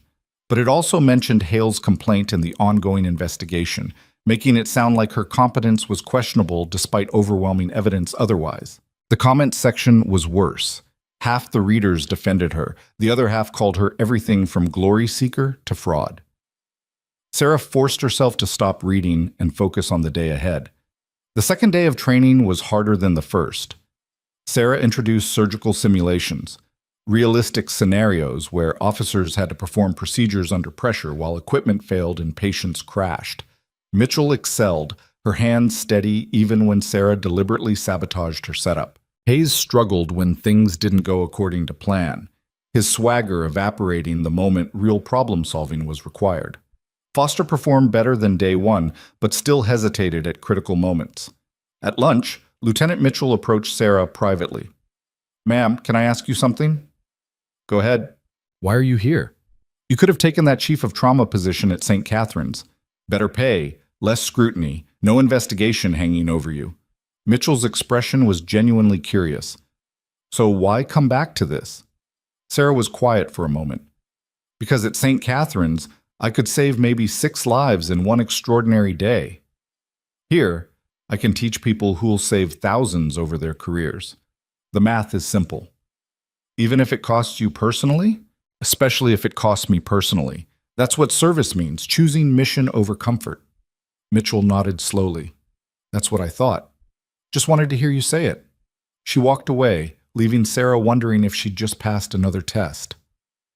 That afternoon, the IG investigator arrived. His name was Commander Robert Preston, late 40s, methodical, with the kind of face that gave away nothing. He interviewed Sarah for 3 hours, recording everything, asking questions designed to trip her up or reveal inconsistencies.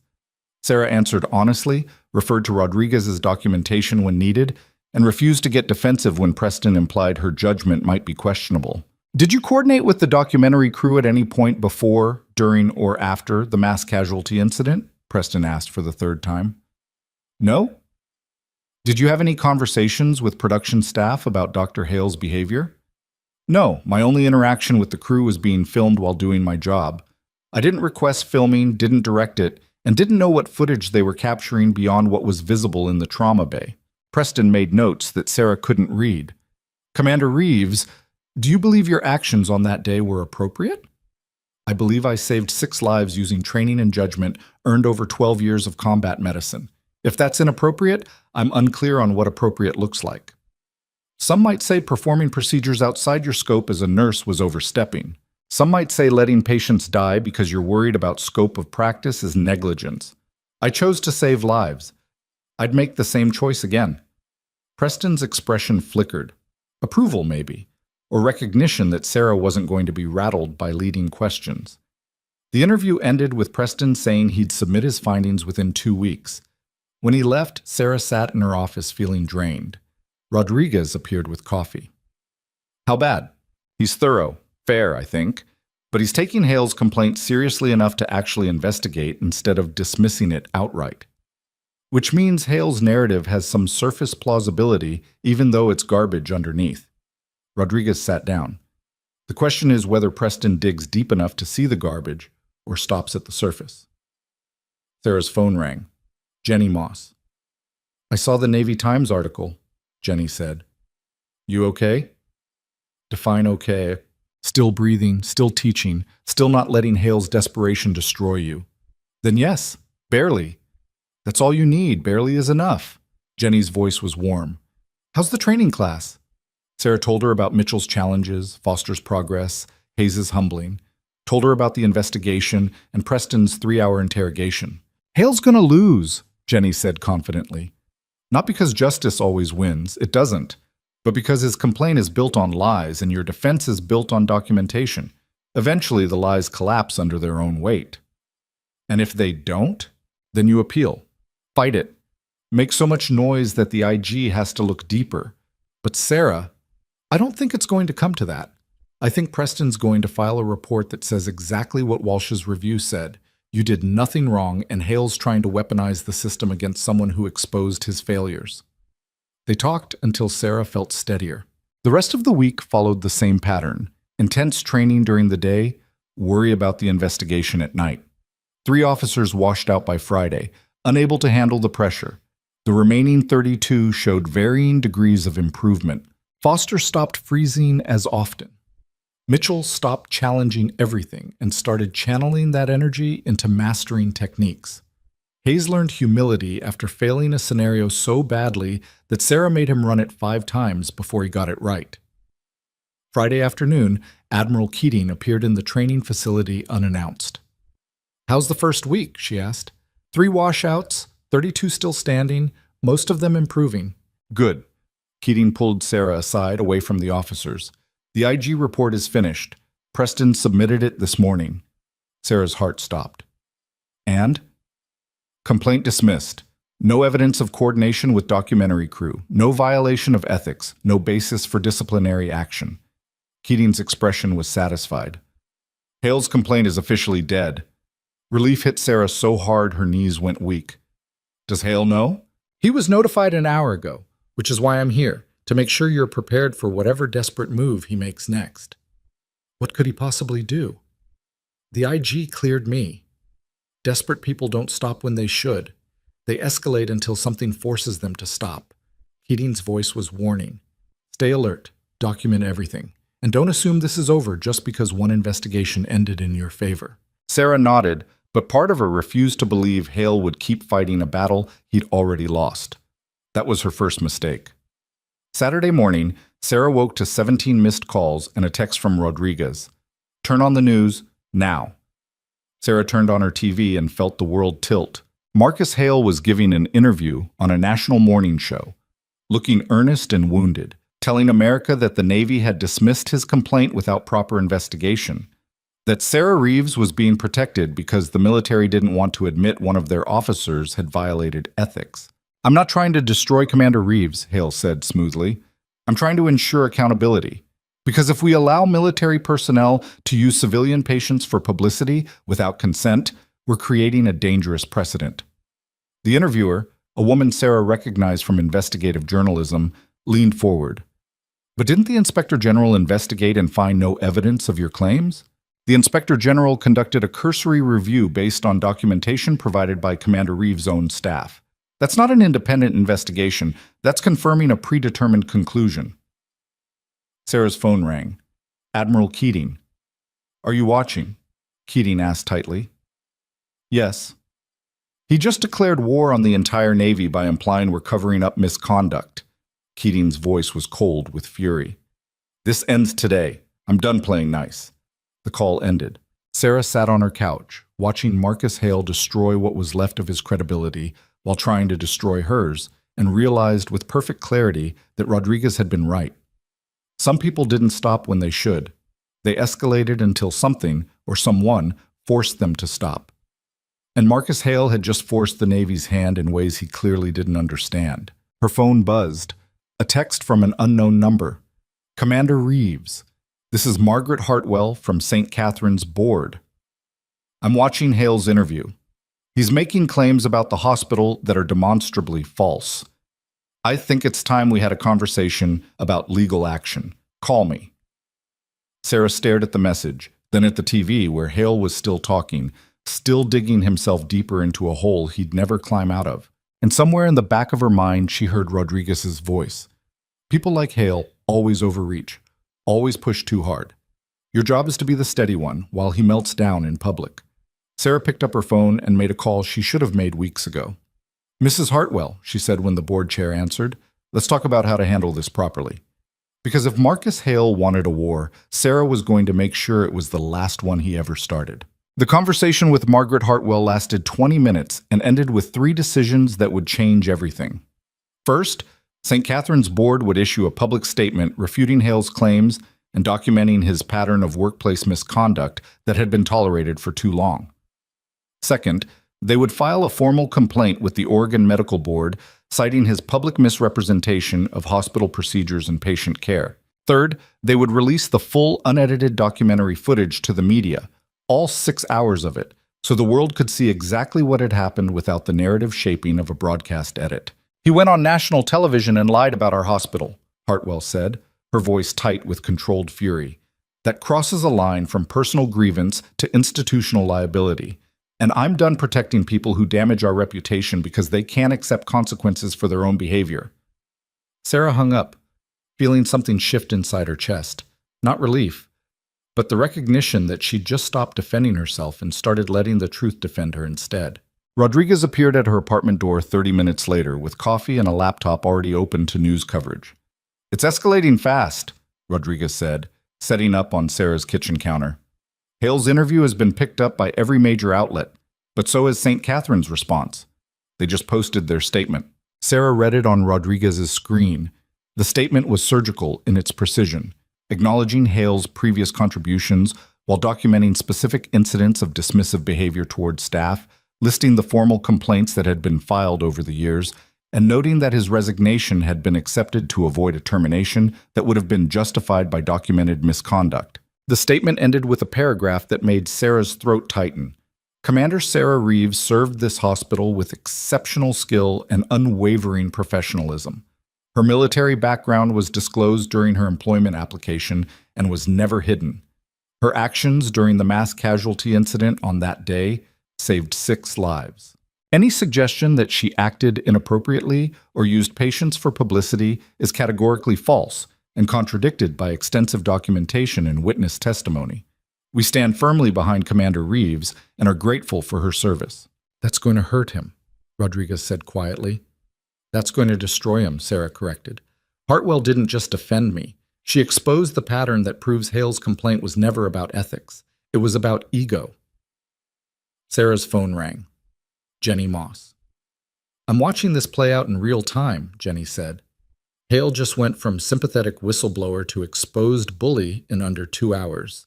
The narrative has completely flipped. He did it to himself." "Yeah, but you let him. That's the brilliant part." Jenny's voice carried approval. "You didn't fight him publicly, didn't defend yourself in the media, just kept doing your job while he spiraled, and now everyone can see exactly what he is." They talked while Sarah watched the news coverage multiply, reporters dissecting Hale's interview, medical ethics experts weighing in, social media turning his name into a cautionary tale about what happens when arrogance meets accountability. At 1400, Admiral Keating called. "Pack a bag," she said. "You're coming to a press conference at the Pentagon tomorrow at 1000. The Secretary of the Navy wants to make a statement about the situation." Sarah's stomach dropped. "What kind of statement?" "The kind that makes it very clear the Navy doesn't tolerate false accusations against our officers, and the kind that turns you into the face of military medical excellence, whether you want that spotlight or not." Keating paused. "This is happening, Sarah. Hale forced it. Now we control the narrative. I don't want to be the face of anything. I want to train medical officers." "Then you should have stayed invisible." "But you didn't. You saved 6 lives on camera and the world noticed. Now you get to decide if you use that attention to advance the mission or waste it trying to hide again." The call ended before Sarah could argue. Rodriguez was watching her with knowing eyes. "You're going to the Pentagon." "Apparently. Good, because 32 officers are watching to see if you handle pressure with the same steadiness you demand from them." Rodriguez pulled up a training schedule on her laptop. "I'll run Monday's session. You focus on not looking terrified in front of cameras." Sarah spent the rest of Saturday preparing, reviewing talking points Rodriguez compiled, practicing responses to hostile questions, trying not to think about standing in front of national media while Marcus Hale's career burned down around him. Sunday morning, she flew to Washington on a military transport. Admiral Keating met her at Andrews Air Force Base, looking like she'd been up all night planning strategy. "The Secretary's statement is already written," Keating said as they drove toward the Pentagon. "He's going to praise your service, refute Hale's claims, and announce a new initiative to improve combat medical training across all branches. You're the face of that initiative." "I didn't ask for this." Nobody asks for moments that define their career. They just handle them when they arrive. Keating's voice was firm. "You're going to stand beside the Secretary of the Navy tomorrow and represent every military medical professional who's ever been dismissed or overlooked. That's bigger than you, bigger than Hale. So handle it with the same competence you've shown handling everything else. They arrived at the Pentagon at 1800. Sarah spent the evening in a conference room being briefed by public affairs officers who treated her like a political asset instead of a person. She smiled through it, nodded at appropriate moments, and wondered how she'd gone from invisible nurse to military spokesperson in less than 3 weeks. That night, alone in a base hotel room, Sarah called Specialist Webb. "Commander," Webb answered, his voice stronger than it had been 2 weeks ago. "I saw the news. That doctor's really trying to destroy you." "He's trying, failing, but trying. I wanted you to know. My parents and I released a statement to the press about what you did, about how you brought me back when everyone else had given up." Webb paused. "I don't know if it helps, but we wanted people to know the truth." Sarah's eyes stung. "Thank you, Marcus." "No, ma'am, thank you for giving me a life to defend you with." After the call ended, Sarah pulled up the statement Webb's family had released. It was simple, honest, and devastating to Hale's narrative. A young soldier describing waking up after being dead for 23 minutes because a Navy commander refused to quit. The statement had been picked up by every major outlet. The comments were overwhelmingly supportive. Sarah fell asleep reading messages from strangers thanking her for proving that some people still fought for lives instead of statistics. Monday morning arrived with the weight of inevitability. Sarah dressed in her service dress blues, the uniform reserved for formal occasions, complete with ribbons that documented 12 years of service in places most people only saw on news coverage. The Navy Cross sat among them, a small piece of metal that represented a day in Damascus when keeping people alive had required running toward explosions instead of away from them. Admiral Keating appeared at her door at 0900. "You look like a recruiting poster," Keating said approvingly. "Ready?" "No." "Perfect. Certainty makes you cocky. Doubt keeps you focused." Keating handed her a folder. "This is the Secretary's statement. Read it before we go in so you're not surprised by anything he says." Sarah read while they walked through Pentagon corridors.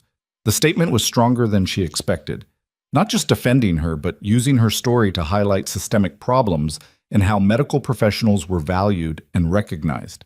It announced funding for expanded combat trauma training and promised reforms to prevent talented personnel from being overlooked due to institutional biases. The press room was packed, cameras everywhere, reporters Sarah recognized from national broadcasts.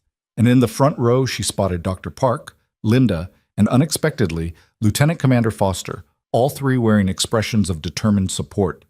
The Secretary of the Navy entered at exactly 1000, followed by Admiral Keating and 3 other flag officers.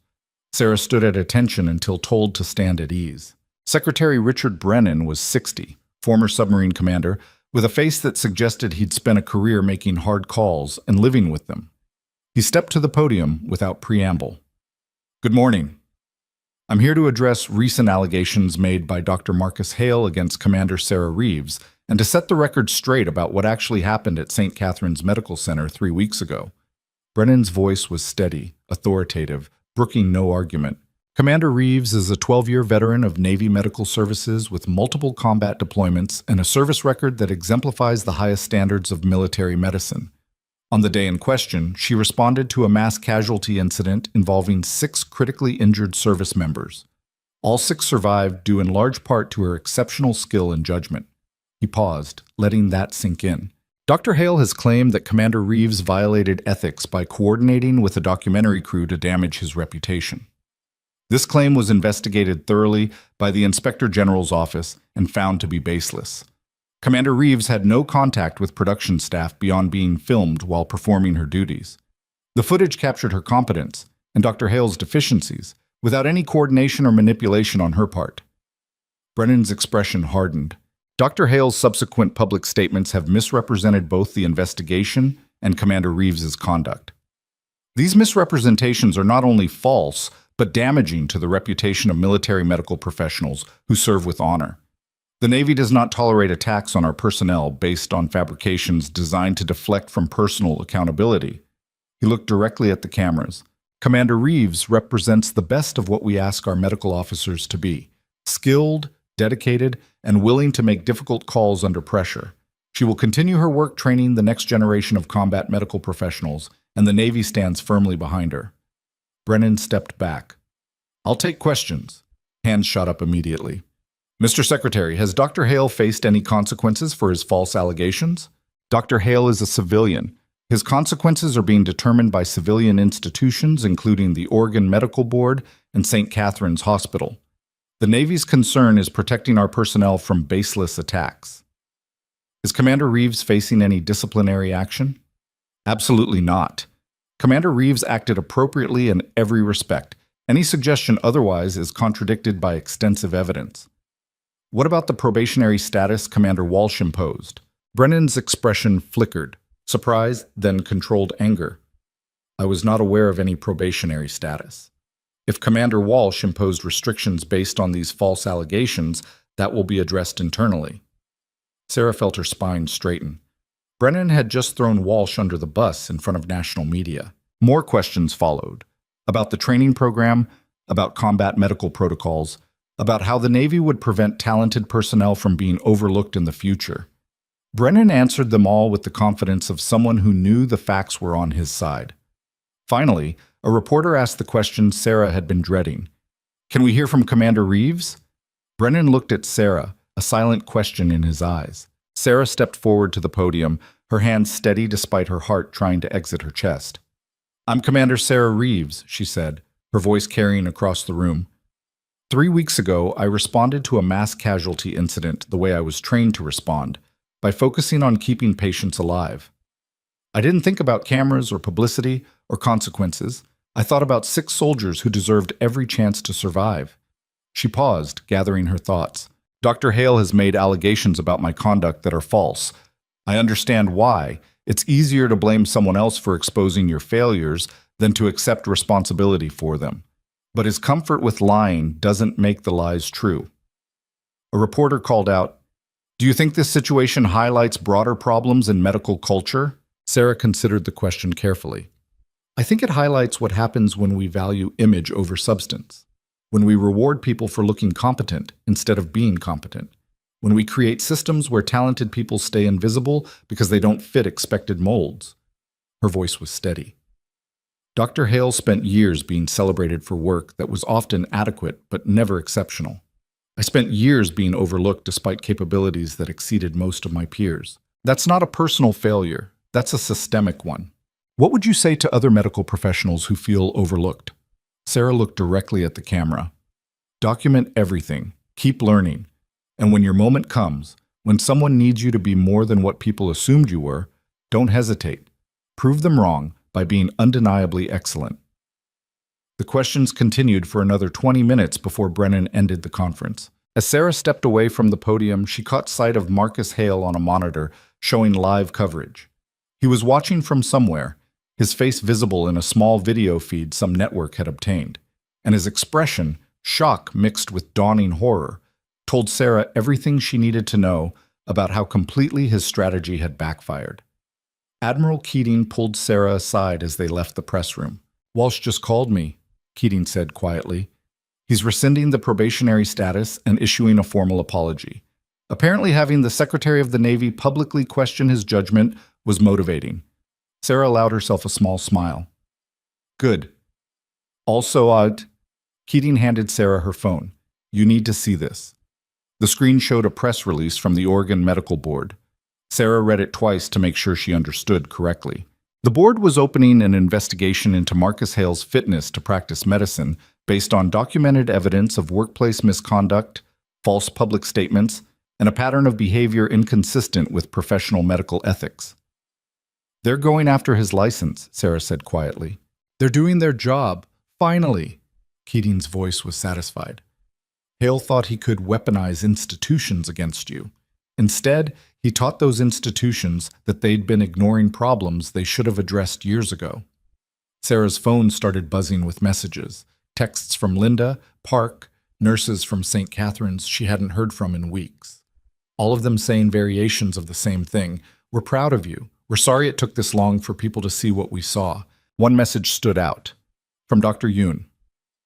"Watching you handle this with grace while Hale implodes is deeply satisfying. Also, I have 5 surgical residents who need your training. Call me." Sarah pocketed her phone and followed Keating back to the car. They drove in silence for 10 minutes before Keating spoke. You understand what just happened, right? Hale destroyed himself. Hale destroyed himself trying to destroy you. But more importantly, you became the person the Navy needs you to be, someone who handles pressure without breaking, who speaks truth without attacking, who represents values instead of just protocols. Keating glanced at her. You're not anonymous anymore, Sarah. That ship has sailed. Now you get to decide what you do with the visibility. Sarah looked out the window at Washington passing by. I just want to train medical officers. Then train them. But understand that they're going to learn as much from watching how you handled this situation as they'll learn from any protocol you teach them. Keating's voice was knowing. Leadership isn't just about technical competence. It's about showing people how to maintain integrity when everything around you is chaos. They arrived back at the Naval Medical Center at 1400. Rodriguez was waiting with an update Sarah wasn't expecting. The training class requested permission to watch the press conference, Rodriguez said. I let them. And after it ended, Lieutenant Mitchell asked if she could speak with you. Sarah found Mitchell in the classroom, standing at attention despite being alone. At ease, Lieutenant. What did you need? Mitchell relaxed slightly. I wanted to apologize, ma'am, for testing you that first day, for implying you might be what Dr. Hale claimed. You were doing your job. Good officers question authority. Good officers question with respect. I was questioning with suspicion. Mitchell's expression was serious. Watching you handle that press conference, the way you didn't attack Hale even though you had every right to, the way you focused on systemic problems instead of personal grievances, that taught me more about leadership than any protocol manual. Sarah studied the younger woman. What did it teach you? That strength isn't about proving you're right. It's about being so undeniably competent that the truth becomes obvious without you having to defend it. Hold on to that lesson. You're going to need it. Mitchell saluted and left, her posture suggesting something had shifted in how she saw both Sarah and herself. Rodriguez appeared at Sarah's elbow. The other 31 officers are waiting in the simulation lab. They want to run trauma scenarios, said they need to work harder if they're going to meet the standard you set. Sarah smiled despite her exhaustion. Then let's not keep them waiting. She spent the rest of the afternoon running her class through scenarios that pushed them harder than previous days. And she watched as they rose to meet the challenge. Foster making faster decisions, Mitchell channeling her intensity into precision, Hayes checking his ego long enough to actually learn. At 1800, she dismissed them for the day and returned to her office to find an email waiting from Chief Morrison. Commander Reeves, I owe you an apology that's long overdue. I spent 14 months overlooking your capabilities because I made assumptions based on job titles instead of actual competence. That failure is on me, not you. Watching how you've handled this situation with Dr. Hale has been humbling. You've shown more professionalism under attack than most people show under normal circumstances. St. Catherine's is a lesser hospital without you, and I hope the Navy appreciates what they have. If you ever need a reference, or if you ever decide to return to civilian medicine, my door is open. Respectfully, Chief Morrison. Sarah read it twice, then filed it away. Apologies mattered, but they didn't undo 14 months of being treated like furniture. Her phone rang. Jenny Moss. You were brilliant today, Jenny said without preamble. Seriously, that press conference was masterclass level crisis management. I just told the truth. You told the truth without letting Hale's attacks make you defensive or angry. That's harder than it looks. Jenny paused. Also, I have news. Captain news. You got promoted? I got offered a position, Deputy Director of Combat Medical Operations, working directly under Admiral Keating. Jenny's voice carried barely contained excitement. Which means I'd be working with you. If you want a partner who actually understands what Damascus taught us. Sarah felt something warm bloom in her chest. When do you start? 2 weeks. Assuming you don't object to having someone around who remembers you at your worst. I need someone who remembers me at my worst. Keeps me honest. They talked for another hour, planning how they'd rebuild combat medical training together, until exhaustion finally forced Sarah to sleep. She woke Tuesday morning to find the news cycle had moved on from defending her to eviscerating Marcus Hale. Medical ethics experts were dissecting his career. Former colleagues were coming forward with stories about dismissive behavior and missed diagnoses. and the Oregon Medical Board had escalated their investigation based on evidence St. Catherine's provided. Hale released a statement through a lawyer claiming he'd been misunderstood and taken out of context. The statement was picked apart within hours by reporters who had access to full footage and documentation. By Wednesday, 3 hospitals where Hale had applied for positions withdrew their offers. By Thursday, his medical malpractice insurance carrier announced they were reviewing his policy based on professional conduct concerns.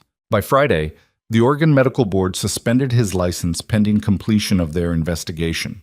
Sarah watched it happen from a distance, focused on training her class while Hale's world collapsed around him. On Friday afternoon, Rodriguez knocked on Sarah's office door with an expression Sarah couldn't read.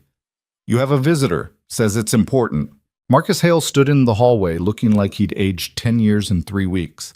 His clothes were rumpled, his face was drawn, and his eyes carried the kind of desperate exhaustion that came from fighting battles he'd already lost. "Commander Reeves," he said quietly. "Can we talk?" Sarah looked at Rodriguez, who positioned herself in the doorway with her tablet ready to document everything. "You have 5 minutes," Sarah said. Hale stepped into her office, but didn't sit. "I came to apologize. You came to try damage control now that everything else has failed." "That's fair." Hale's voice was hollow. "But it's also true that I'm sorry for how I treated you, for the complaints, for going on television and making accusations I knew were false." "Why did you do it?" Hale was quiet for a long moment. "Because watching that documentary was like watching my entire career revealed as performance instead of substance. And I couldn't accept that, so I tried to make it your fault instead of mine." "That cost you everything." "No. My behavior over years cost me everything. You just forced people to finally see it." Hale's expression was bleak. "I spent a decade being celebrated for work that was barely adequate, being told I was brilliant when I was just competent. And I believed it because it was easier than admitting I'd stopped growing, stopped learning, stopped actually caring about anything except maintaining the image." Sarah said nothing, just watched him unravel. "The board is going to revoke my license," Hale continued.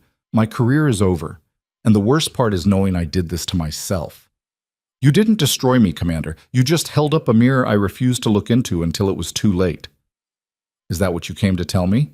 "I came to tell you that you were right, about everything, about how I treated people, about how I created a culture where talent got overlooked, about how I cared more about cameras than patients." Hale's voice cracked slightly. "And I came to ask, probably too late, if there's anything I can do to make this right." Sarah studied him, seeing genuine remorse mixed with self-pity and the dawning realization that apologies didn't undo consequences. "You can stop fighting the inevitable," she said finally. "Accept what's happening, learn from it, and maybe, years from now, you can use what you learned to help someone else avoid making the same mistakes." "That's it? That's all there is. You don't get redemption from me, Dr. Hale. You get it from doing better when nobody's watching." Hale nodded slowly, turned to leave, then stopped. "For what it's worth, you're extraordinary at what you do. I should have said that years ago instead of treating you like you were invisible." He left before Sarah could respond. Rodriguez closed the door behind him. "Think he meant it?" "I think he meant it in this moment. Whether he means it tomorrow when things get harder, that's up to him." Sarah's phone buzzed. A text from Admiral Keating. "Hale's visit recorded by base security, documentation archived. Also, your class scored highest on mid-program assessments in the history of this training program. Keep doing whatever you're doing." Sarah smiled and returned to work. The remaining weeks of training passed in a blur of scenarios, simulations, and watching 32 officers transform from technically competent to genuinely capable. Foster stopped freezing entirely. Mitchell became the officer Sarah had seen potential for on day 1. Hayes learned humility without losing confidence. 8 weeks after the program started, Sarah stood in the training facility watching her first-class graduate. Secretary Brennan attended personally to present certificates. Admiral Keating spoke about the importance of combat medical training, and Sarah gave a speech that lasted exactly 3 minutes. 8 weeks ago, some of you arrived here questioning whether you belonged in combat medicine. Today, all of you are leaving here knowing you have what it takes to keep soldiers alive in conditions most doctors will never face. She paused. You're going to deploy to places where equipment fails and support is delayed, And every decision carries weight you'll feel for the rest of your lives. And when that happens, when you're working in a tent that's barely standing while people are dying around you, remember what you learned here. Trust your training, trust your judgment, and don't quit on patients just because the odds say they're already gone. After the ceremony, Foster approached her privately. I wanted to thank you, ma'am, for not giving up on me when my file said I was a freeze risk. You gave yourself a second chance. I just provided the environment. Still, I'm deploying to a field hospital in 3 weeks, and I'm not scared anymore. That's because of you.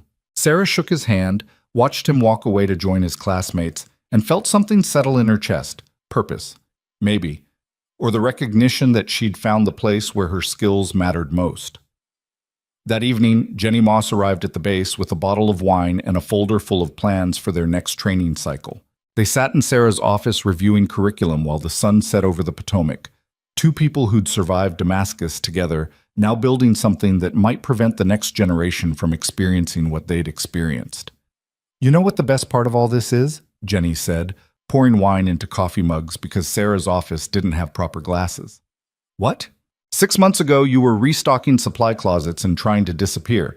Now you're training the people who are going to save thousands of lives over their careers. That's not just a career change. That's reclaiming yourself. Sarah sipped her wine, thinking about the journey from invisible nurse to visible commander. I'm still not comfortable with the attention. Good. Comfort makes you complacent. Jenny raised her mug. To staying uncomfortable, and to proving that talent always finds light eventually, even when people try to keep it buried. They drank to that. 3 months later, Sarah received a letter from specialist Marcus Webb. He was back on active duty, fully recovered, preparing for his wedding. The letter included a photo. Webb in his dress uniform, standing beside his fiancée, both of them smiling like they'd won a lottery they hadn't known they'd entered. The note on the back said simply, "Thank you for my life. I'm not wasting it." Sarah taped the photo to her office wall beside the Damascus picture, 2 moments that represented different versions of the same truth. Sometimes the only difference between life and death was someone willing to fight when everyone else had quit. 6 months after that, the Oregon Medical Board revoked Marcus Hale's medical license permanently based on evidence of sustained professional misconduct.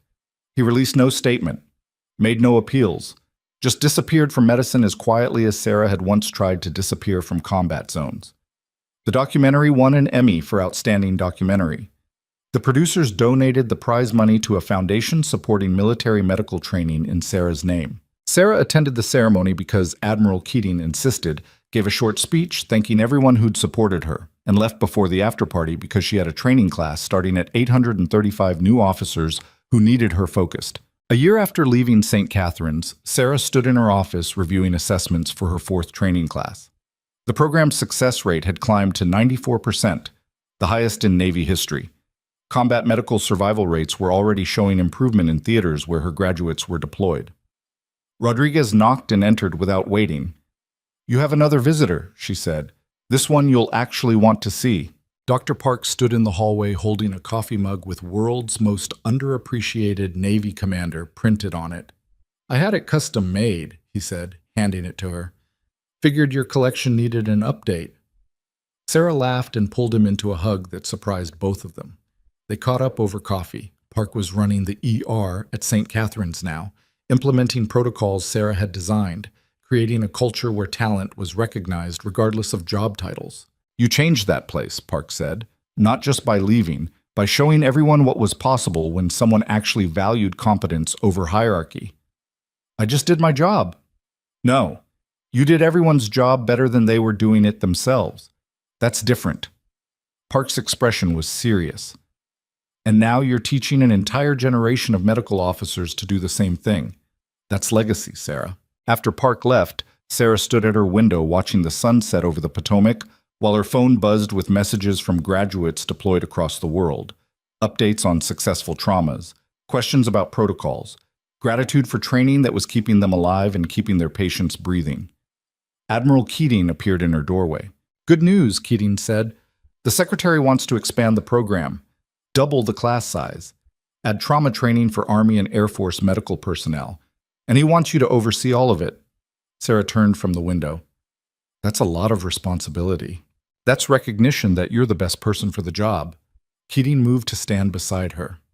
1 year ago, you were reorganizing supply closets.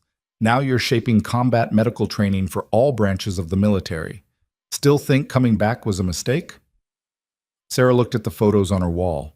Web alive against impossible odds.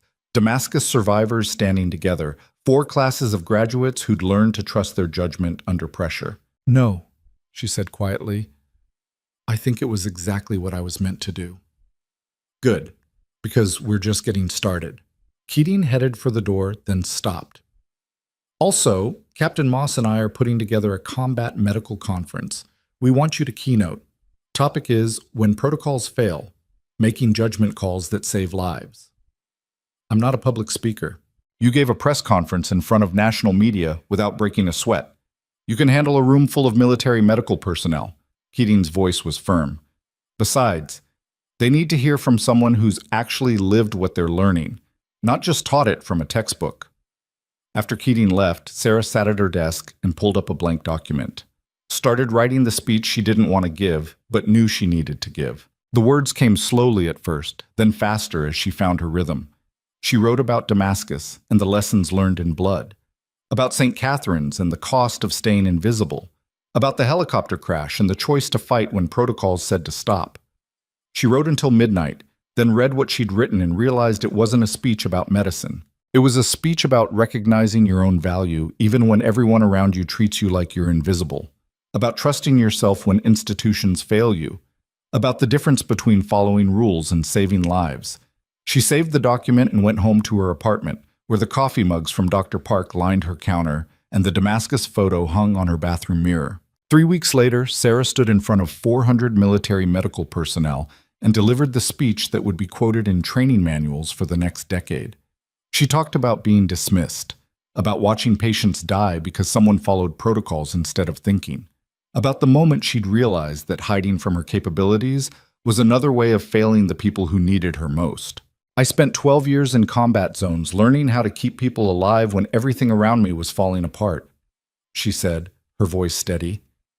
Then I spent 14 months in a civilian hospital being treated like I was invisible because I didn't fit what people expected talent to look like. And I'm telling you this not because I want sympathy, but because every single person in this room will face a moment where they have to choose.